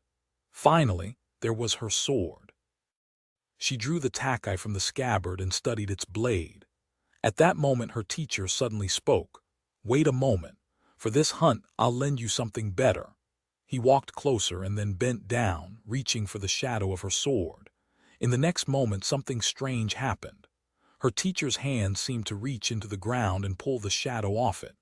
Suddenly, her takai didn't have a shadow anymore, however. There was an identical takai in his hand, only made entirely of lusterless black steel. Rain looked at it, suddenly feeling a cold chill run down her spine. The black takai seemed sharp enough to cut the world in half, like a blade made of pure killing intent. It was as if she was looking at death itself, and that eerie sword was tossed at her carelessly a moment later. "Ah!" Rain scrambled to catch it and grasped the black hilt. It was strange. Despite the overwhelming feeling of cold and dark power the black sword emanated, it felt exactly like her own in the hand. The weight, the balance, even the tactile feeling of the leather Edo. She looked at her teacher silently. It was easy to forget because of how easygoing and immature he was, but her teacher was immensely powerful. Actually, she didn't even know how powerful he was exactly. It was only in moments like this one that Rain was reminded of the fact, pulling out a sword worthy of being wielded by a saint out of nowhere. No matter how shocking, that was exactly the kind of thing her teacher would do. She carefully sheathed the black tackeye, making sure that it didn't slice the scabbard apart. This sword seems too powerful to be wielded by a mundane human. You didn't forget that I can't control my essence, did you? Her teacher shrugged. That's all right. It's infused with mine. Rain nodded, then collected the things she was going to leave behind and placed them in a nook between the roots of the old tree, to be retrieved later. Her original sword went atop the neat pile. She stood up, looked into the depth of the forest, and started walking. As she did, her teacher spoke. That sword should be able to cut the flesh of an awakened demon even in your hands. Still, don't rely on it too much. Remember, the sword is just a tool. You are the weapon. You are the one who has to kill the enemy, not your sword. Rain nodded calmly. I remember. She cleared her mind of all distractions, focusing solely on the hunt. The demon she was going to kill was called the Huntsman, quite ironically. That was what the people in Ravenheart called him, but actually, the creature's proper name was Chalice Knight. The reason why Rain and her teacher had chosen him was precisely because there was a lot of information to be learned about the Chalice Knights. These abominations were not independent nightmare creatures. After all, rather, they had been mid-rank minions of a fallen titan. The titan's territory used to be about 100 kilometers away from this forest. Coincidentally, it lay between Ravenheart and one of the other large cities of the Song domain, preventing the construction of a convenient road. A year or so ago, Song Station had battled the Titan and destroyed it, obliterating most of its minions in the process and scattering the rest. Rain remembered that event well because there had been a series of missions issued by the town hall in the aftermath of the battle, all having to do with hunting down the remnant abominations. She wasn't quite strong enough to challenge them, but many awakened cohorts were.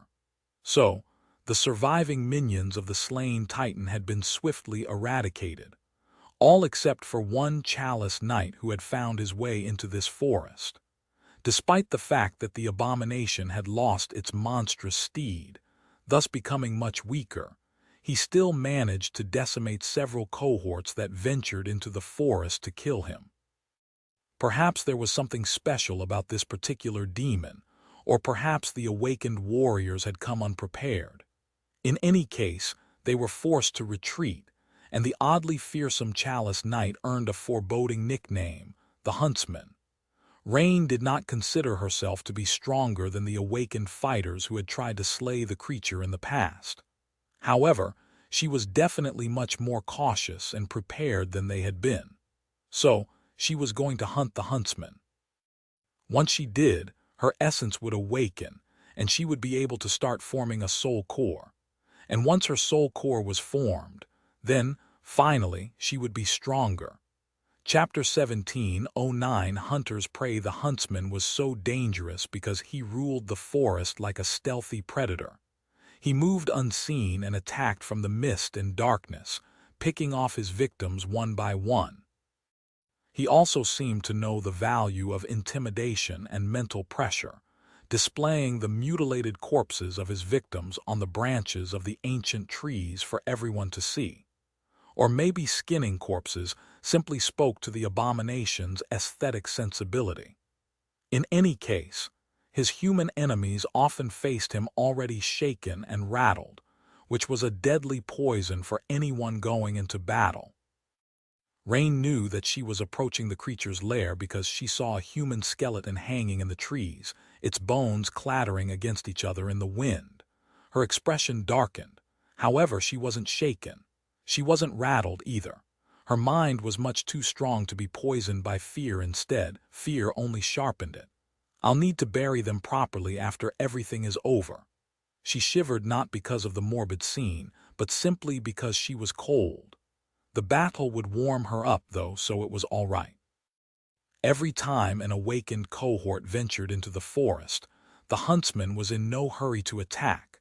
Sensing the threat presented by a group of experienced awakened warriors, he stalked them silently or retreated into his lair, waiting for the night to come. Then, when impenetrable darkness shrouded the world, his own hunt would begin.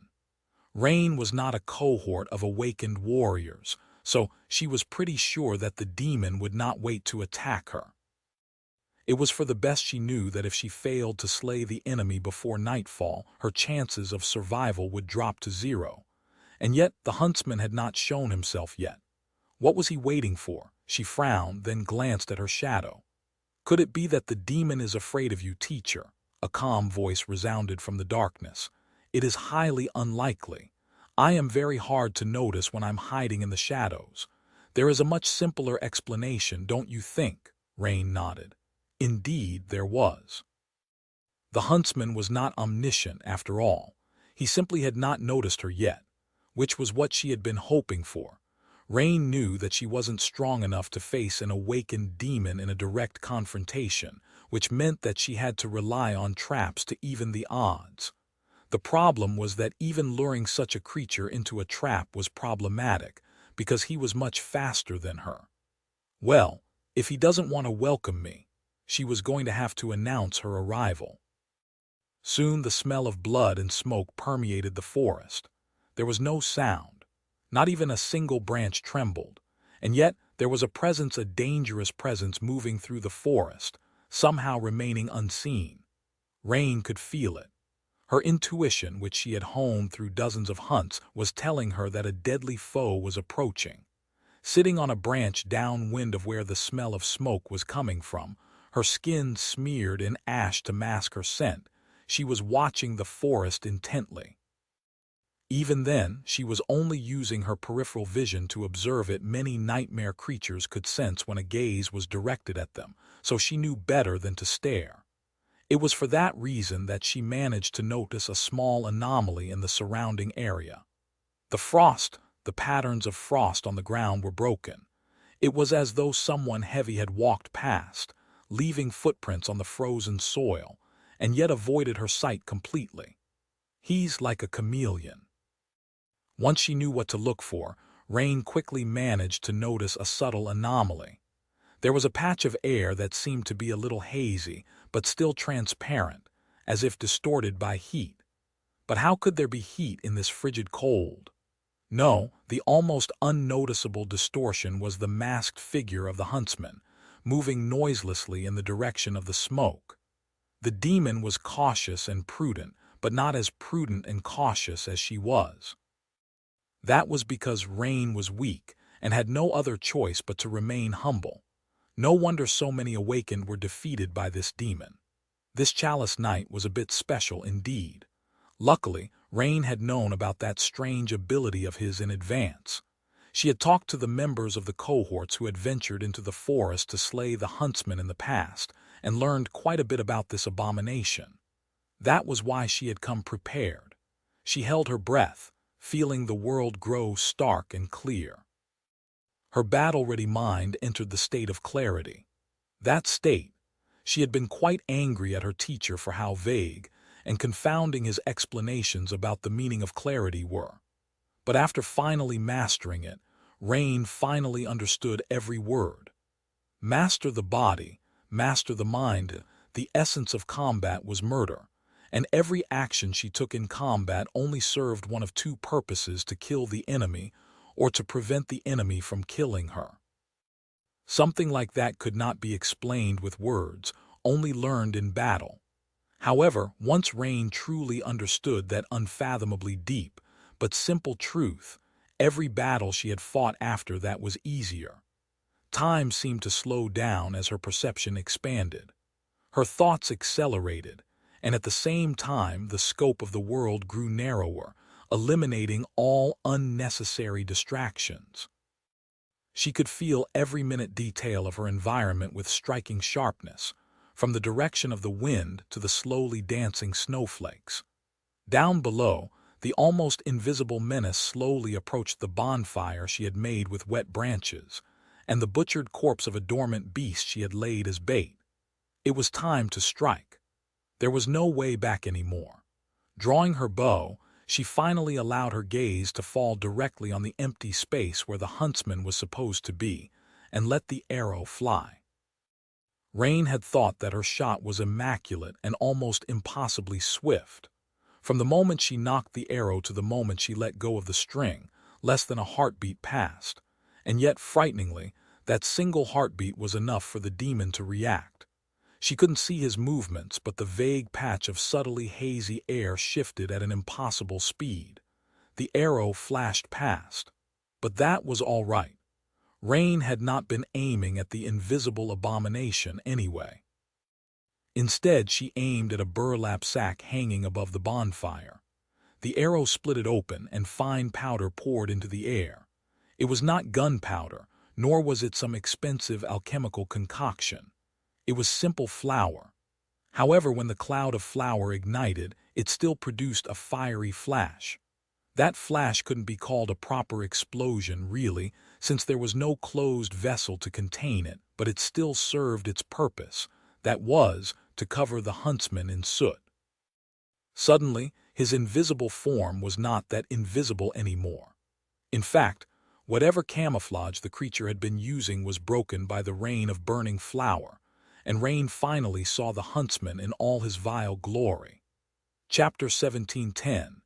Daring escape the Chalice Knight resembled a human wearing a tattered suit of ancient armor that had turned green from rust. He towered at around 2.5 meters of height, but seemed even taller because of the deer antlers attached to his closed helmet. The rusty helmet itself was fashioned to resemble the snout of a snarling beast, with deep darkness nestling in the crack of its visor. There was moss growing here and there on the battered armor, and a ragged cloak, too weathered to retain any color, hanging from his shoulders like a torn banner. The creature was holding a frightening battle-axe in his hand, its blade large and heavy enough to easily split a human in two. The huntsman was like a dead knight that had crawled from under the roots of the forest that had claimed an ancient battlefield, ghastly and imposing enough to make Rain shudder. Worse than that, the dark crack of his visor was already staring directly at her. Her soul seemed to squirm under that gaze. Crap! Rain knocked another arrow on the string and prepared to draw her bow, but before she could, the huntsman had already reached the base of the tree that served as her sniper nest. His dreadful battle-axe rose and fell. That dreadful strike was enough to make the mighty trunk of the ancient tree explode into a hurricane of splinters, obliterating a whole swath of it. But a moment later, a sharp arrow fell from above and lodged itself into his knee. It struck precisely at the narrow gap between the bottom of the abomination's cuirass and the top of his pollen, which were the armor elements responsible for protecting one's thigh and knee, respectively. A pretty decent shot, considering the situation. But Rain did not have any time to celebrate, because the tree was already toppling, and she was falling with it. After a moment of weightlessness, the rope tied around her chest drew taut, and she found herself flying through the air. If there was one thing her teacher had told her, it was that one should always leave themselves a path of retreat. Rain had never considered that climbing a tree would protect her from an awakened demon, so she naturally prepared a way to escape. In this case, that way was swinging on a rope and flying between the trunks of terribly tall trees at breakneck speed. She had not carried a sizable length of silk rope all the way here in vain, at least. As the wind whistled in her ears, Rain thought, "This is going to hurt." Struggling to control her body, she spun at the last moment and used her legs to dissipate the shock of colliding with another tree at great speed. The other end of the rope was tied around one of its highest branches, which allowed her to swing like a pendulum. Well, a badly designed pendulum, maybe. She did not break her neck or crack her skull, which was a relief, but her feet were in agony. Ignoring it, Rain immediately cut the rope with her dagger and plummeted down, landing softly on the frozen ground. There, leaning against the trunk of the tree, two things were waiting for her, her javelin and another arrow. Sheathing the dagger in one smooth motion, Rain grabbed the arrow and spun around, already drawing the bow. The huntsman was barreling toward her, so fast that it was hard to track his movements, but still he wasn't faster than her arrow. With her mind clear, she could sense the movements of her enemy, so she did not aim at where the abomination was, but at where it would be. Another arrow pierced the air, striking at his other knee. Sadly, this time, Rain's aim was a few millimeters off. The precious arrowhead struck the edge of the huntsman's cuirass and shattered, only managing to slice some moss off the rusty green metal. The huntsman was an awakened demon, while the arrowheads of Rain's arrows were made from the bones of awakened abominations. Theoretically, the demon's armor and the arrowheads were of the same rank, but she herself was not. Strangely enough, that made her arrows weaker than the rusty green metal. It had something to do with essence, laws governing the world, and will. Rain wasn't entirely clear on the details, but what it meant in practice was that she had to strike at the cracks of the abomination's armor, which she had failed to do this time. She did not waste time lamenting the mistake. Grabbing the javelin, Rain spun and ran away. She ran as fast as she could. What bravery! What courage! There was no such thing on the battlefield, only strength and weakness, life and death. In normal circumstances, outrunning an awakened demon would have been impossible, but there was currently an arrowhead lodged in one of his knees. It didn't matter that such a small wound was not at all dangerous for a creature of his rank, and class. A joint was a joint.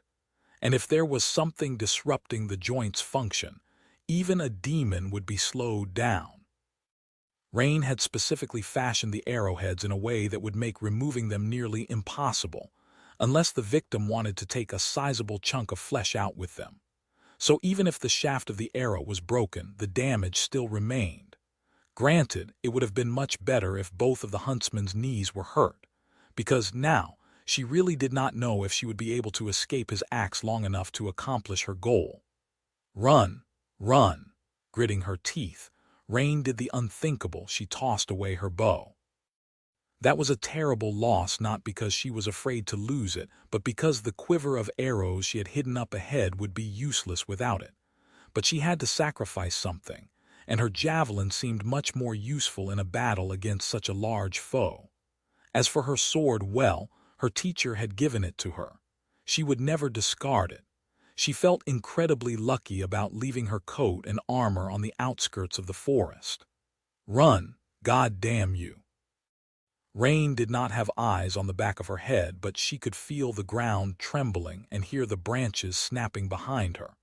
In fact, the huntsman was barreling directly through the trees, snapping the mighty trunks like matches. It was as though an unstoppable, inescapable behemoth was pursuing her, getting closer and closer. He was already no more than a dozen meters away. A dozen meters, 10 meters, 6 meters. Rain's heart was beating wildly in her chest. But then, finally, the trees receded and she escaped into a vast open space. That was where she had wanted to fight the demon. Be more prepared. Control the battlefield, know the terrain, learn about the enemy.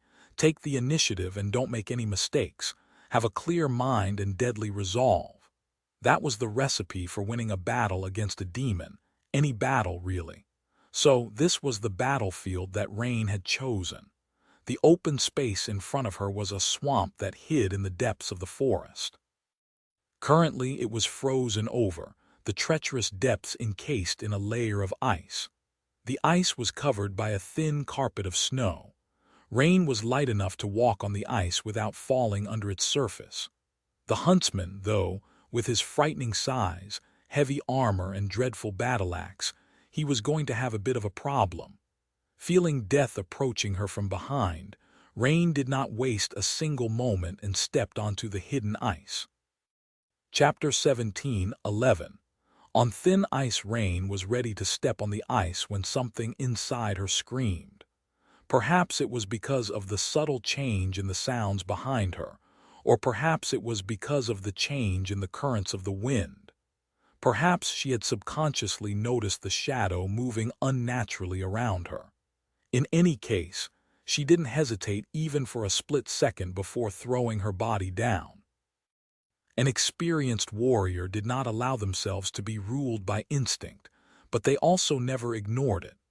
A warrior's instinct was the result of countless hours of training and rich battle experience, after all. Blood, sweat, and tears went into honing it into a life-saving tool.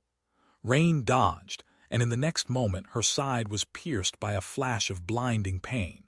She spun in the air and crashed into the ice, throwing herself into a roll.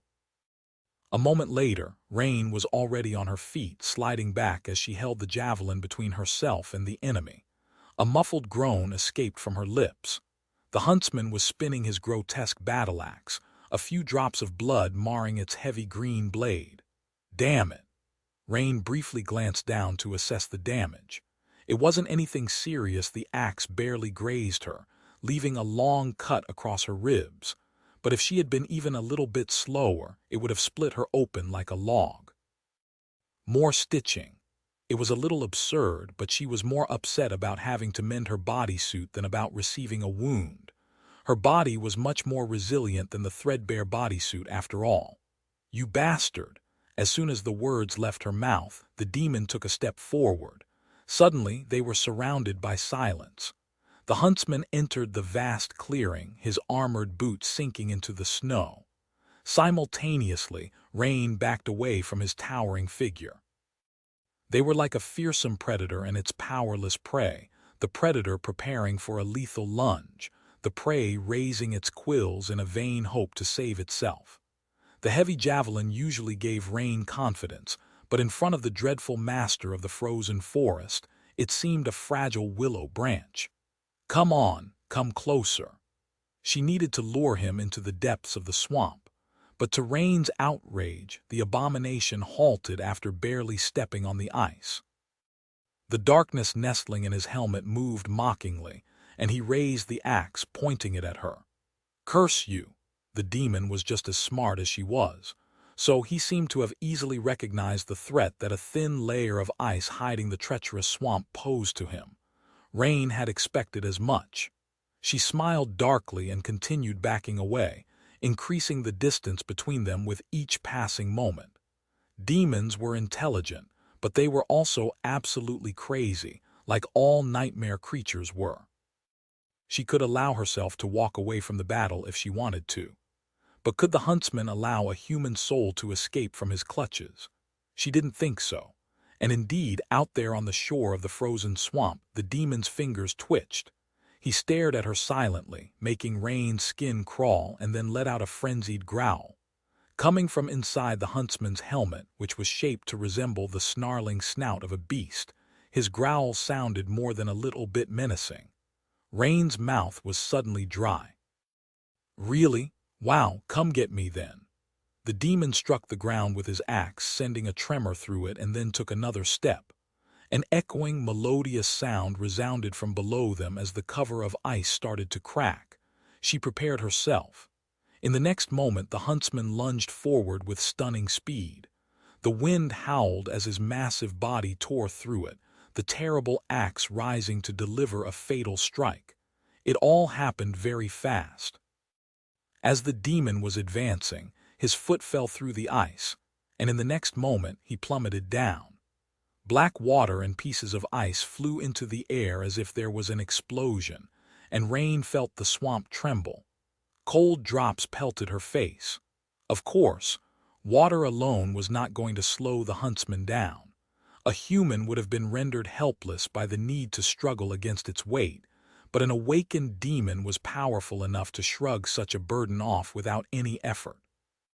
At that distance from the shore, the water was only to the huntsman's waist, so he continued moving forward after a momentary delay. But still, it wasn't a lake or a river. There was no ground under his feet, only the treacherous mass of the ancient swamp. Although the abominations managed to prevent himself from sinking, for now its speed still dropped. More than that, the moment he fell through the ice, Rain was already moving. And before the huntsman could regain his bearing, the heavy tip of her javelin had already crashed into his helmet. She did not get greedy with that attack. Greed was the third most common cause of death among experienced fighters, following directly behind arrogance and bad luck. After delivering a strong blow to the demon's face, Rain immediately pulled back and jumped away. And just in time, a split second later, his axe whistled past the spot where she had stood before, colliding with the ice and splitting it. The attack was much too fast for her to perceive and react in time. If Rain had not anticipated the danger and disengaged in advance, she would have died. Her side burned with cold pain, but that pain only made her mind sharper. Her heart was beating steadily, pumping blood throughout her body. Her muscles seemed to have come alive, making her body light and alert, brimming with energy. It was a state of absolute focus and awareness, so heightened that it couldn't last for too long. "Let's see which one of us is the real demon." Brandishing her javelin, Rain grinned and escaped the cracking ice, already searching for a way to deliver another blow to the frenzied abomination. Chapter 17:12. Icebreaker. Less than a minute later, a vast swath of the frozen swamp had turned into a ravaged scene of devastation. The pure white snow was washed away. The ice was broken and shattered, its shards floating in the black water like dirty glass.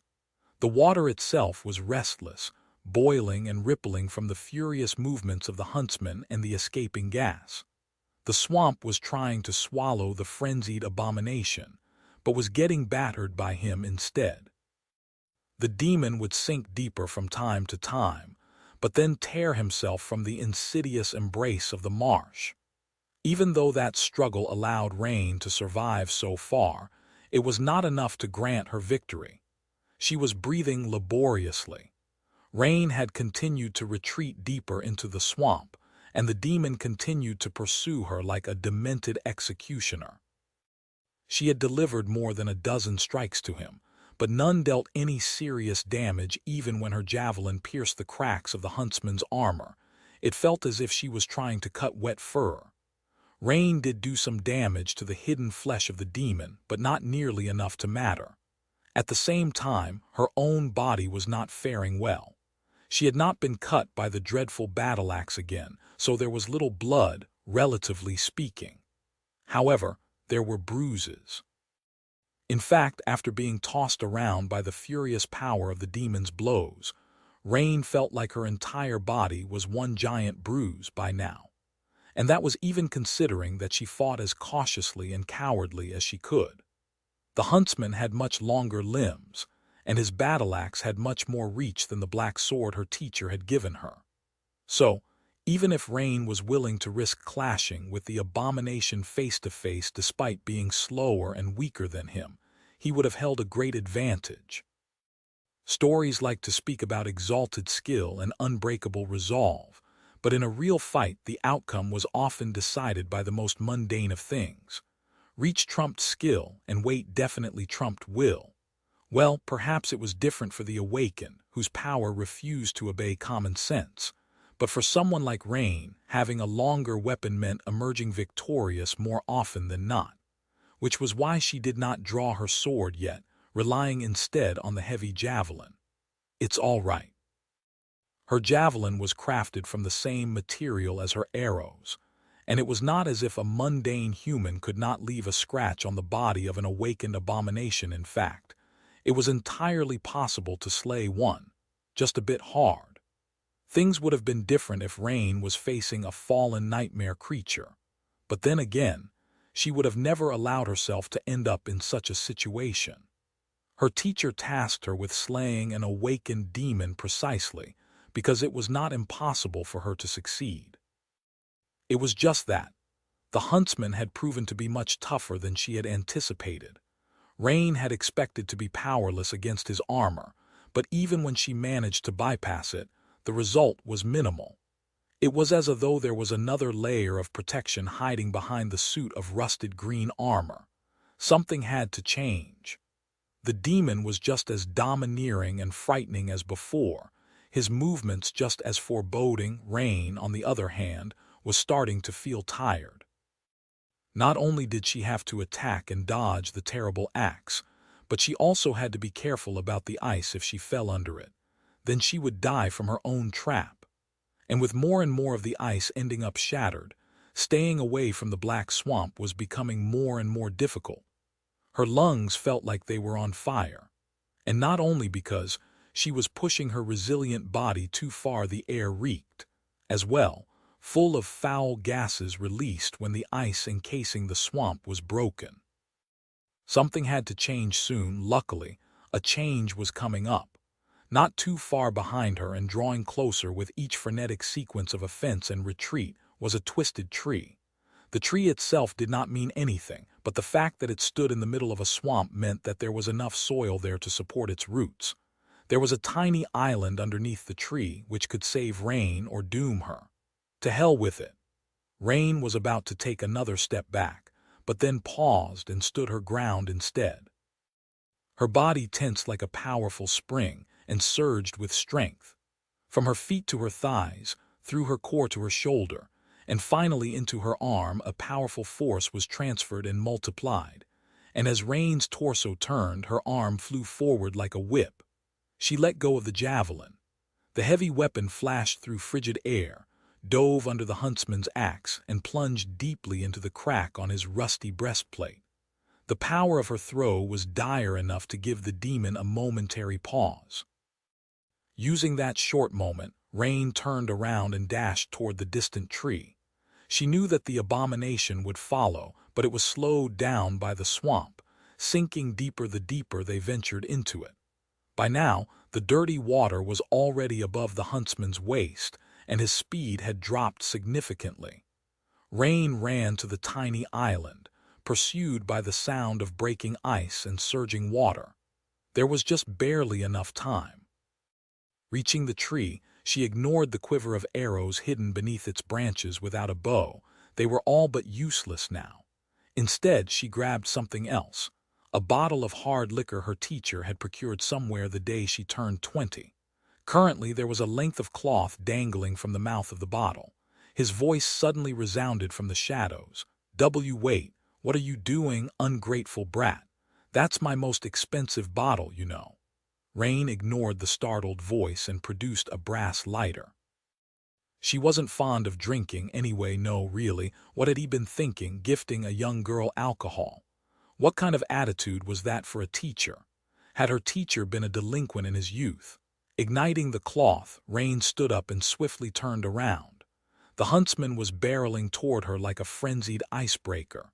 He had long torn her javelin from his chest and snapped it in two, leaving the broken pieces far behind. For a moment, her heart ached for her trusty weapon. Then Rain gritted her teeth and tossed the bottle at the demon. "Catch this, you rusty piece of—" The huntsman did not even bother to move his axe, swiping the bottle away with his gauntlet. Of course, it shattered instantly, spilling burning alcohol all over his towering figure. The flammable cocktail was not going to damage an awakened demon, but that stench in the air. There was a lot of gas trapped beneath the ice, and currently all of it had been released, surrounding the abomination like an invisible cloud. And when the bottle shattered, the cloud instantly turned into a sea of raging flame. Of course, Rain did not see any of it, because she was already diving behind the twisted tree. Chapter 17:13 Fire and ice swamps had a natural inclination to produce methane, which often remained trapped beneath the surface, forming voluminous bubbles of putrid gas.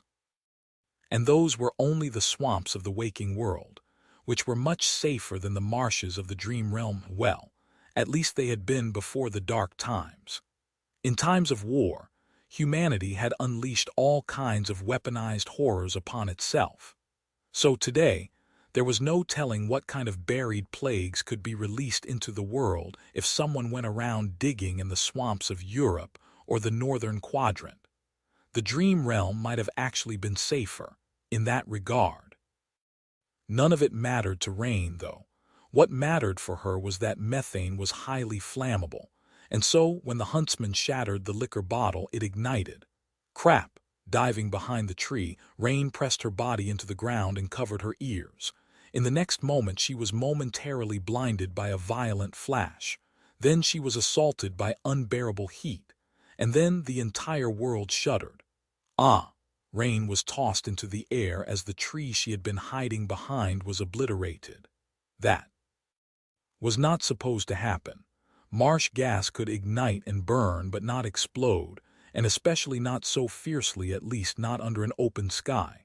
Perhaps the flames somehow reached a huge pocket of trapped methane, or perhaps it had something to do with the pockets of gas sticking to the surface of the ice. Perhaps the entire swamp was anomalous, and the gas she had set aflame itself was unnatural. In any case, the result of tossing the liquor bottle surpassed Rain's expectations. By a lot. Crashing into the ground, she felt the wind being knocked out of her and let out a suffocated groan. Rolling in a mess of limbs, Rain fell into shallow water and came to a halt. That hurt. She was hurt and dazed.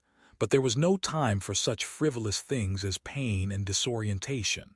Opening her eyes, Rain pushed air into her lungs, choked on smoke, and slowly stood up. The swamp around her had transformed. It had been a plain of pure white snow once. Then it turned into a chaotic mess of broken ice and surging black water. Now, it was a burning inferno. Ghostly flames danced on the surface of the glistening black water, and the air was full of smoke. The snow had melted, and the shards of ice were swiftly disappearing in the scorching heat. Everywhere Rain looked, darkness was intertwined with a fiery glow, and shadows undulated as they danced among the flames. Rain was assaulted both by chilling cold and terrible heat. Her shirt was soaked in icy swamp water and sweat at the same time, which was a terrible combination. The ash she had smeared on herself to mask her scent had been washed away. The cut on her side was pulsing with pain. That wound would have to be disinfected. A lot. Ah, she let out a long sigh. At the same time, her sword hissed as it left the scabbard. Gripping the black hilt with both hands, Rain took a step forward and left the shallow water behind, returning to the soil of the small island. There was no fire where she had stood, and close to no flames where the twisted tree, now a smoldering stump, had been. However, a fiery wall rose at the opposite edge of the island. As Rain assumed a stance, the wall of flame parted, and a lumbering figure emerged from the fire, stepping onto the island in the clangor of metal. The huntsman looked a little haggard. The moss covering his armor had turned to ash, and one of the deer antlers crowning his helmet was broken. There were cinders glowing in the cracks of his breastplate, and Rain's nose was assaulted by the stench of burned fur. The abomination had lost his tattered cloak, but the dreadful battle-axe was still held firmly in his iron fist, even if its long shaft seemed charred.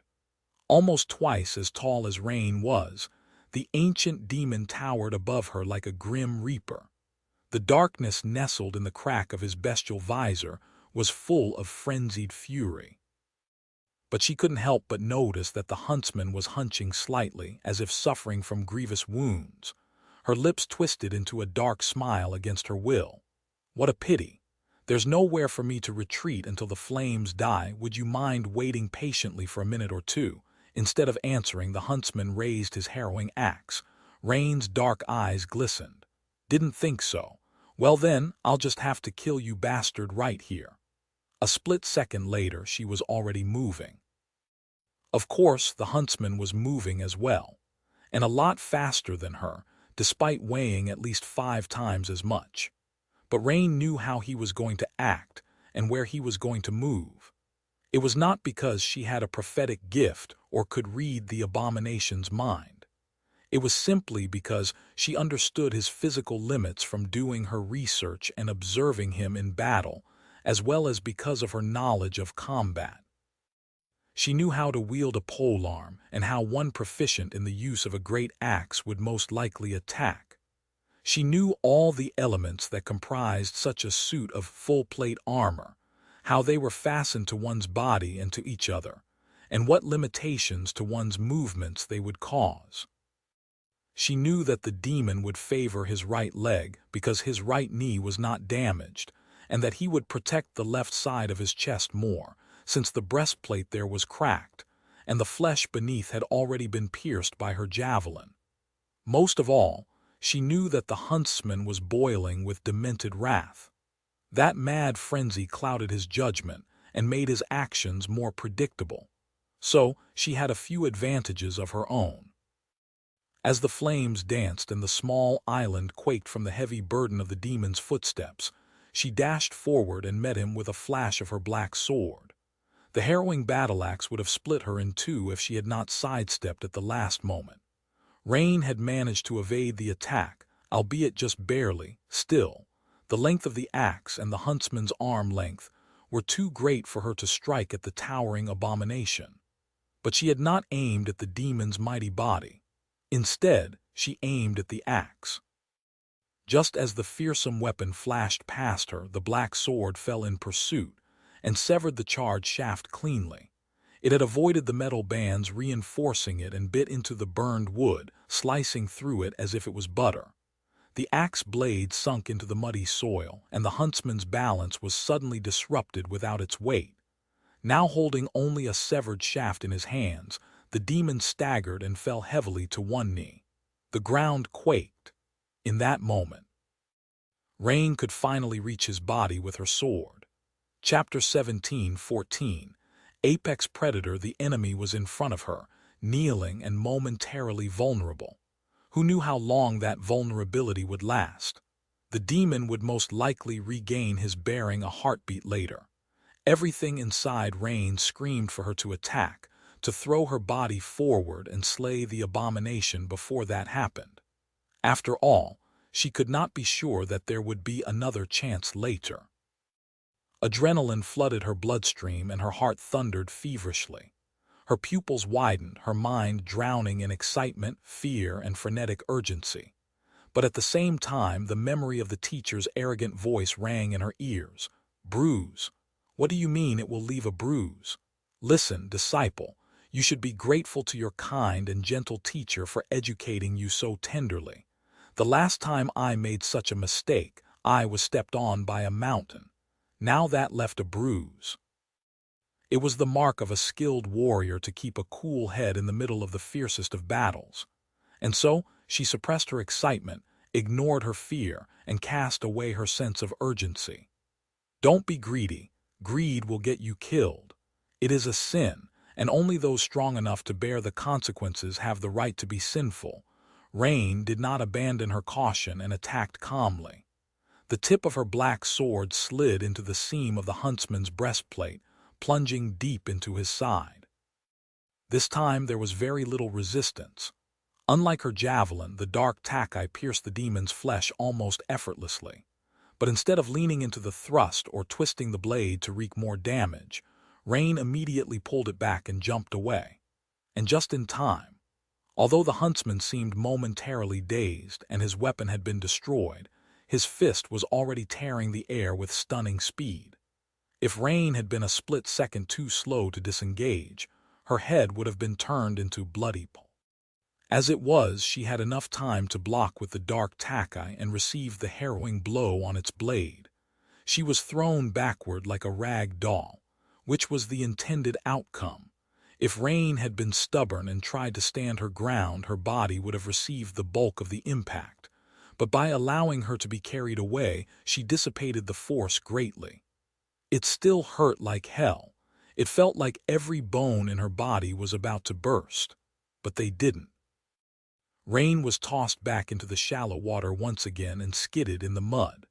The icy water washed away her sweat and numbed the pulsing pain in her side, which felt almost pleasant. I need to stand up. This time, it took her a little longer to gather herself. Feeling the mud starting to pull her down, Rain groaned and rolled onto her stomach, then staggered to her feet. The black tackle rose into a high stance, sending drops of dirty water flying. How badly did I wound him? It had to be a pretty terrible wound. The black sword created by her teacher was even sharper, deadlier, and much more frightening than she had imagined. If the huntsman had been a human, he would have been dead by now, his heart pierced by the dark blade. But he wasn't. He was a Chalice Knight, a demon from the retinue of an ancient titan that had haunted these lands for thousands of years. So even though the wound Rain had delivered him was ghastly, it was definitely not enough to bring the abomination down. She had done something equally important, though. She had destroyed his axe, effectively disarming the horrid demon. Looking up, Rain stared at the huntsman. The abomination was still kneeling, his hands resting in the mud. Fetid blood was spilling from the seams of his scorched armor. The bestial snout of his snarling helmet seemed even more terrifying now, and there was dark liquid flowing from between the green fangs. Come on! Disarming the huntsman was not that important in and of itself. Sure, without the great battle-axe, his reach would shrink, allowing her to engage the abomination in melee. But he was more than strong and ferocious enough to tear her apart with his bare hands. Rain could hold out for a few seconds and survive a handful of exchanges, but attempting to fight the demon up close would inevitably result in her death. However, Chalice Knights were not simple abominations. These towering, armored warriors of the bygone era harbored a ghastly secret. Rain had not learned that secret from talking to the awakened who had ventured into the forest and faced its fearsome overlord. Instead, it was something that everyone in Ravenheart knew, that she had known from the day Saitian, Queen Song's daughter, killed the terrifying leader of the Chalice Knights. The tales of that battle had spread far and wide in the Song domain. More than that, detailed information about the surviving abominations was provided by the town hall when it issued the extermination missions. The bestial helmet of the huntsman was no mere decoration. It hinted at his true nature, because all Chalice Knights were shapeshifters. There was a rabid beast living in each of them, and when the ancient warriors faced a powerful enemy or were in danger, that beast came out. The dreadful demon that she had been fighting so desperately did not even show the true extent of his harrowing power yet. But now that his axe was destroyed and his blood was pouring into the mud, he would. And that was Rain's best chance to kill him. Out of there in front of her, the kneeling huntsman let out a husky growl. His limbs flinched as if struck by a painful convulsion. Then his growl grew into a deafening roar. The demon's armor cracked. No, it was his bones cracking underneath it. His spine bent and dark fur suddenly burst from the seams of the rusted armor. Long claws tore through the metal of his gauntlets. The transformation had started. It seemed gruesome and gruesomely painful. It was also deeply frightening, not only because Rain knew that the unleashed beast would easily rip her to shreds and devour her, but simply because watching something human-like suddenly change into something inhuman was terrifyingly appalling. None of that mattered to her, though. What mattered to Rain was that, from what she knew, the transformation of the Chalice Knights took some time to happen. Even if it was just a couple of seconds in a battle, those seconds were like an eternity. She had been waiting to stake her life on that eternity the whole time. As the huntsman's bestial roar reverberated across the burning swamp, Rain dashed forward. Her steps were light and swift. Before the demon could assume his true form, before the echo of the roar was swallowed by the shadows, she reached the kneeling abomination and brandished her black sword. The dark blade hissed coldly as it cut apart the world, and also the huntsman's neck. The darkness nestling in the crack of his visor gazed at her silently as his growl abruptly stopped, and the bestial helmet flew into the air, a fountain of dark blood spilling from it in a spiral as it spun. It was a clean cut. The horizontal slash was performed with perfect form, thanks to the thousands of practice swings she had performed under the watchful guidance of her tutors. The huntsman's severed head fell into the water and sank into the swamp with a ripple. His towering body swayed slowly and then collapsed. Rain swayed as well and sprawled in the mud next to it. The tension drained from her body, but so did all her strength. She breathed hoarsely, staring at the distant sky. The flames were dying down, but she was still surrounded by terrible heat. Well, it's good. I won't freeze to death yet, at least. In the smoky silence that followed, a sudden noise resounded, sounding indescribably misplaced in this hellish scene. It was the sound of applause. Rain tiredly turned her head and stared at her teacher, who had finally deemed it necessary to crawl out of her shadow. His voice was unnecessarily loud. "Congratulations! You have slain an awakened demon, Chalice Knight." He smiled and added quieter, his tone turning warm. "Well done.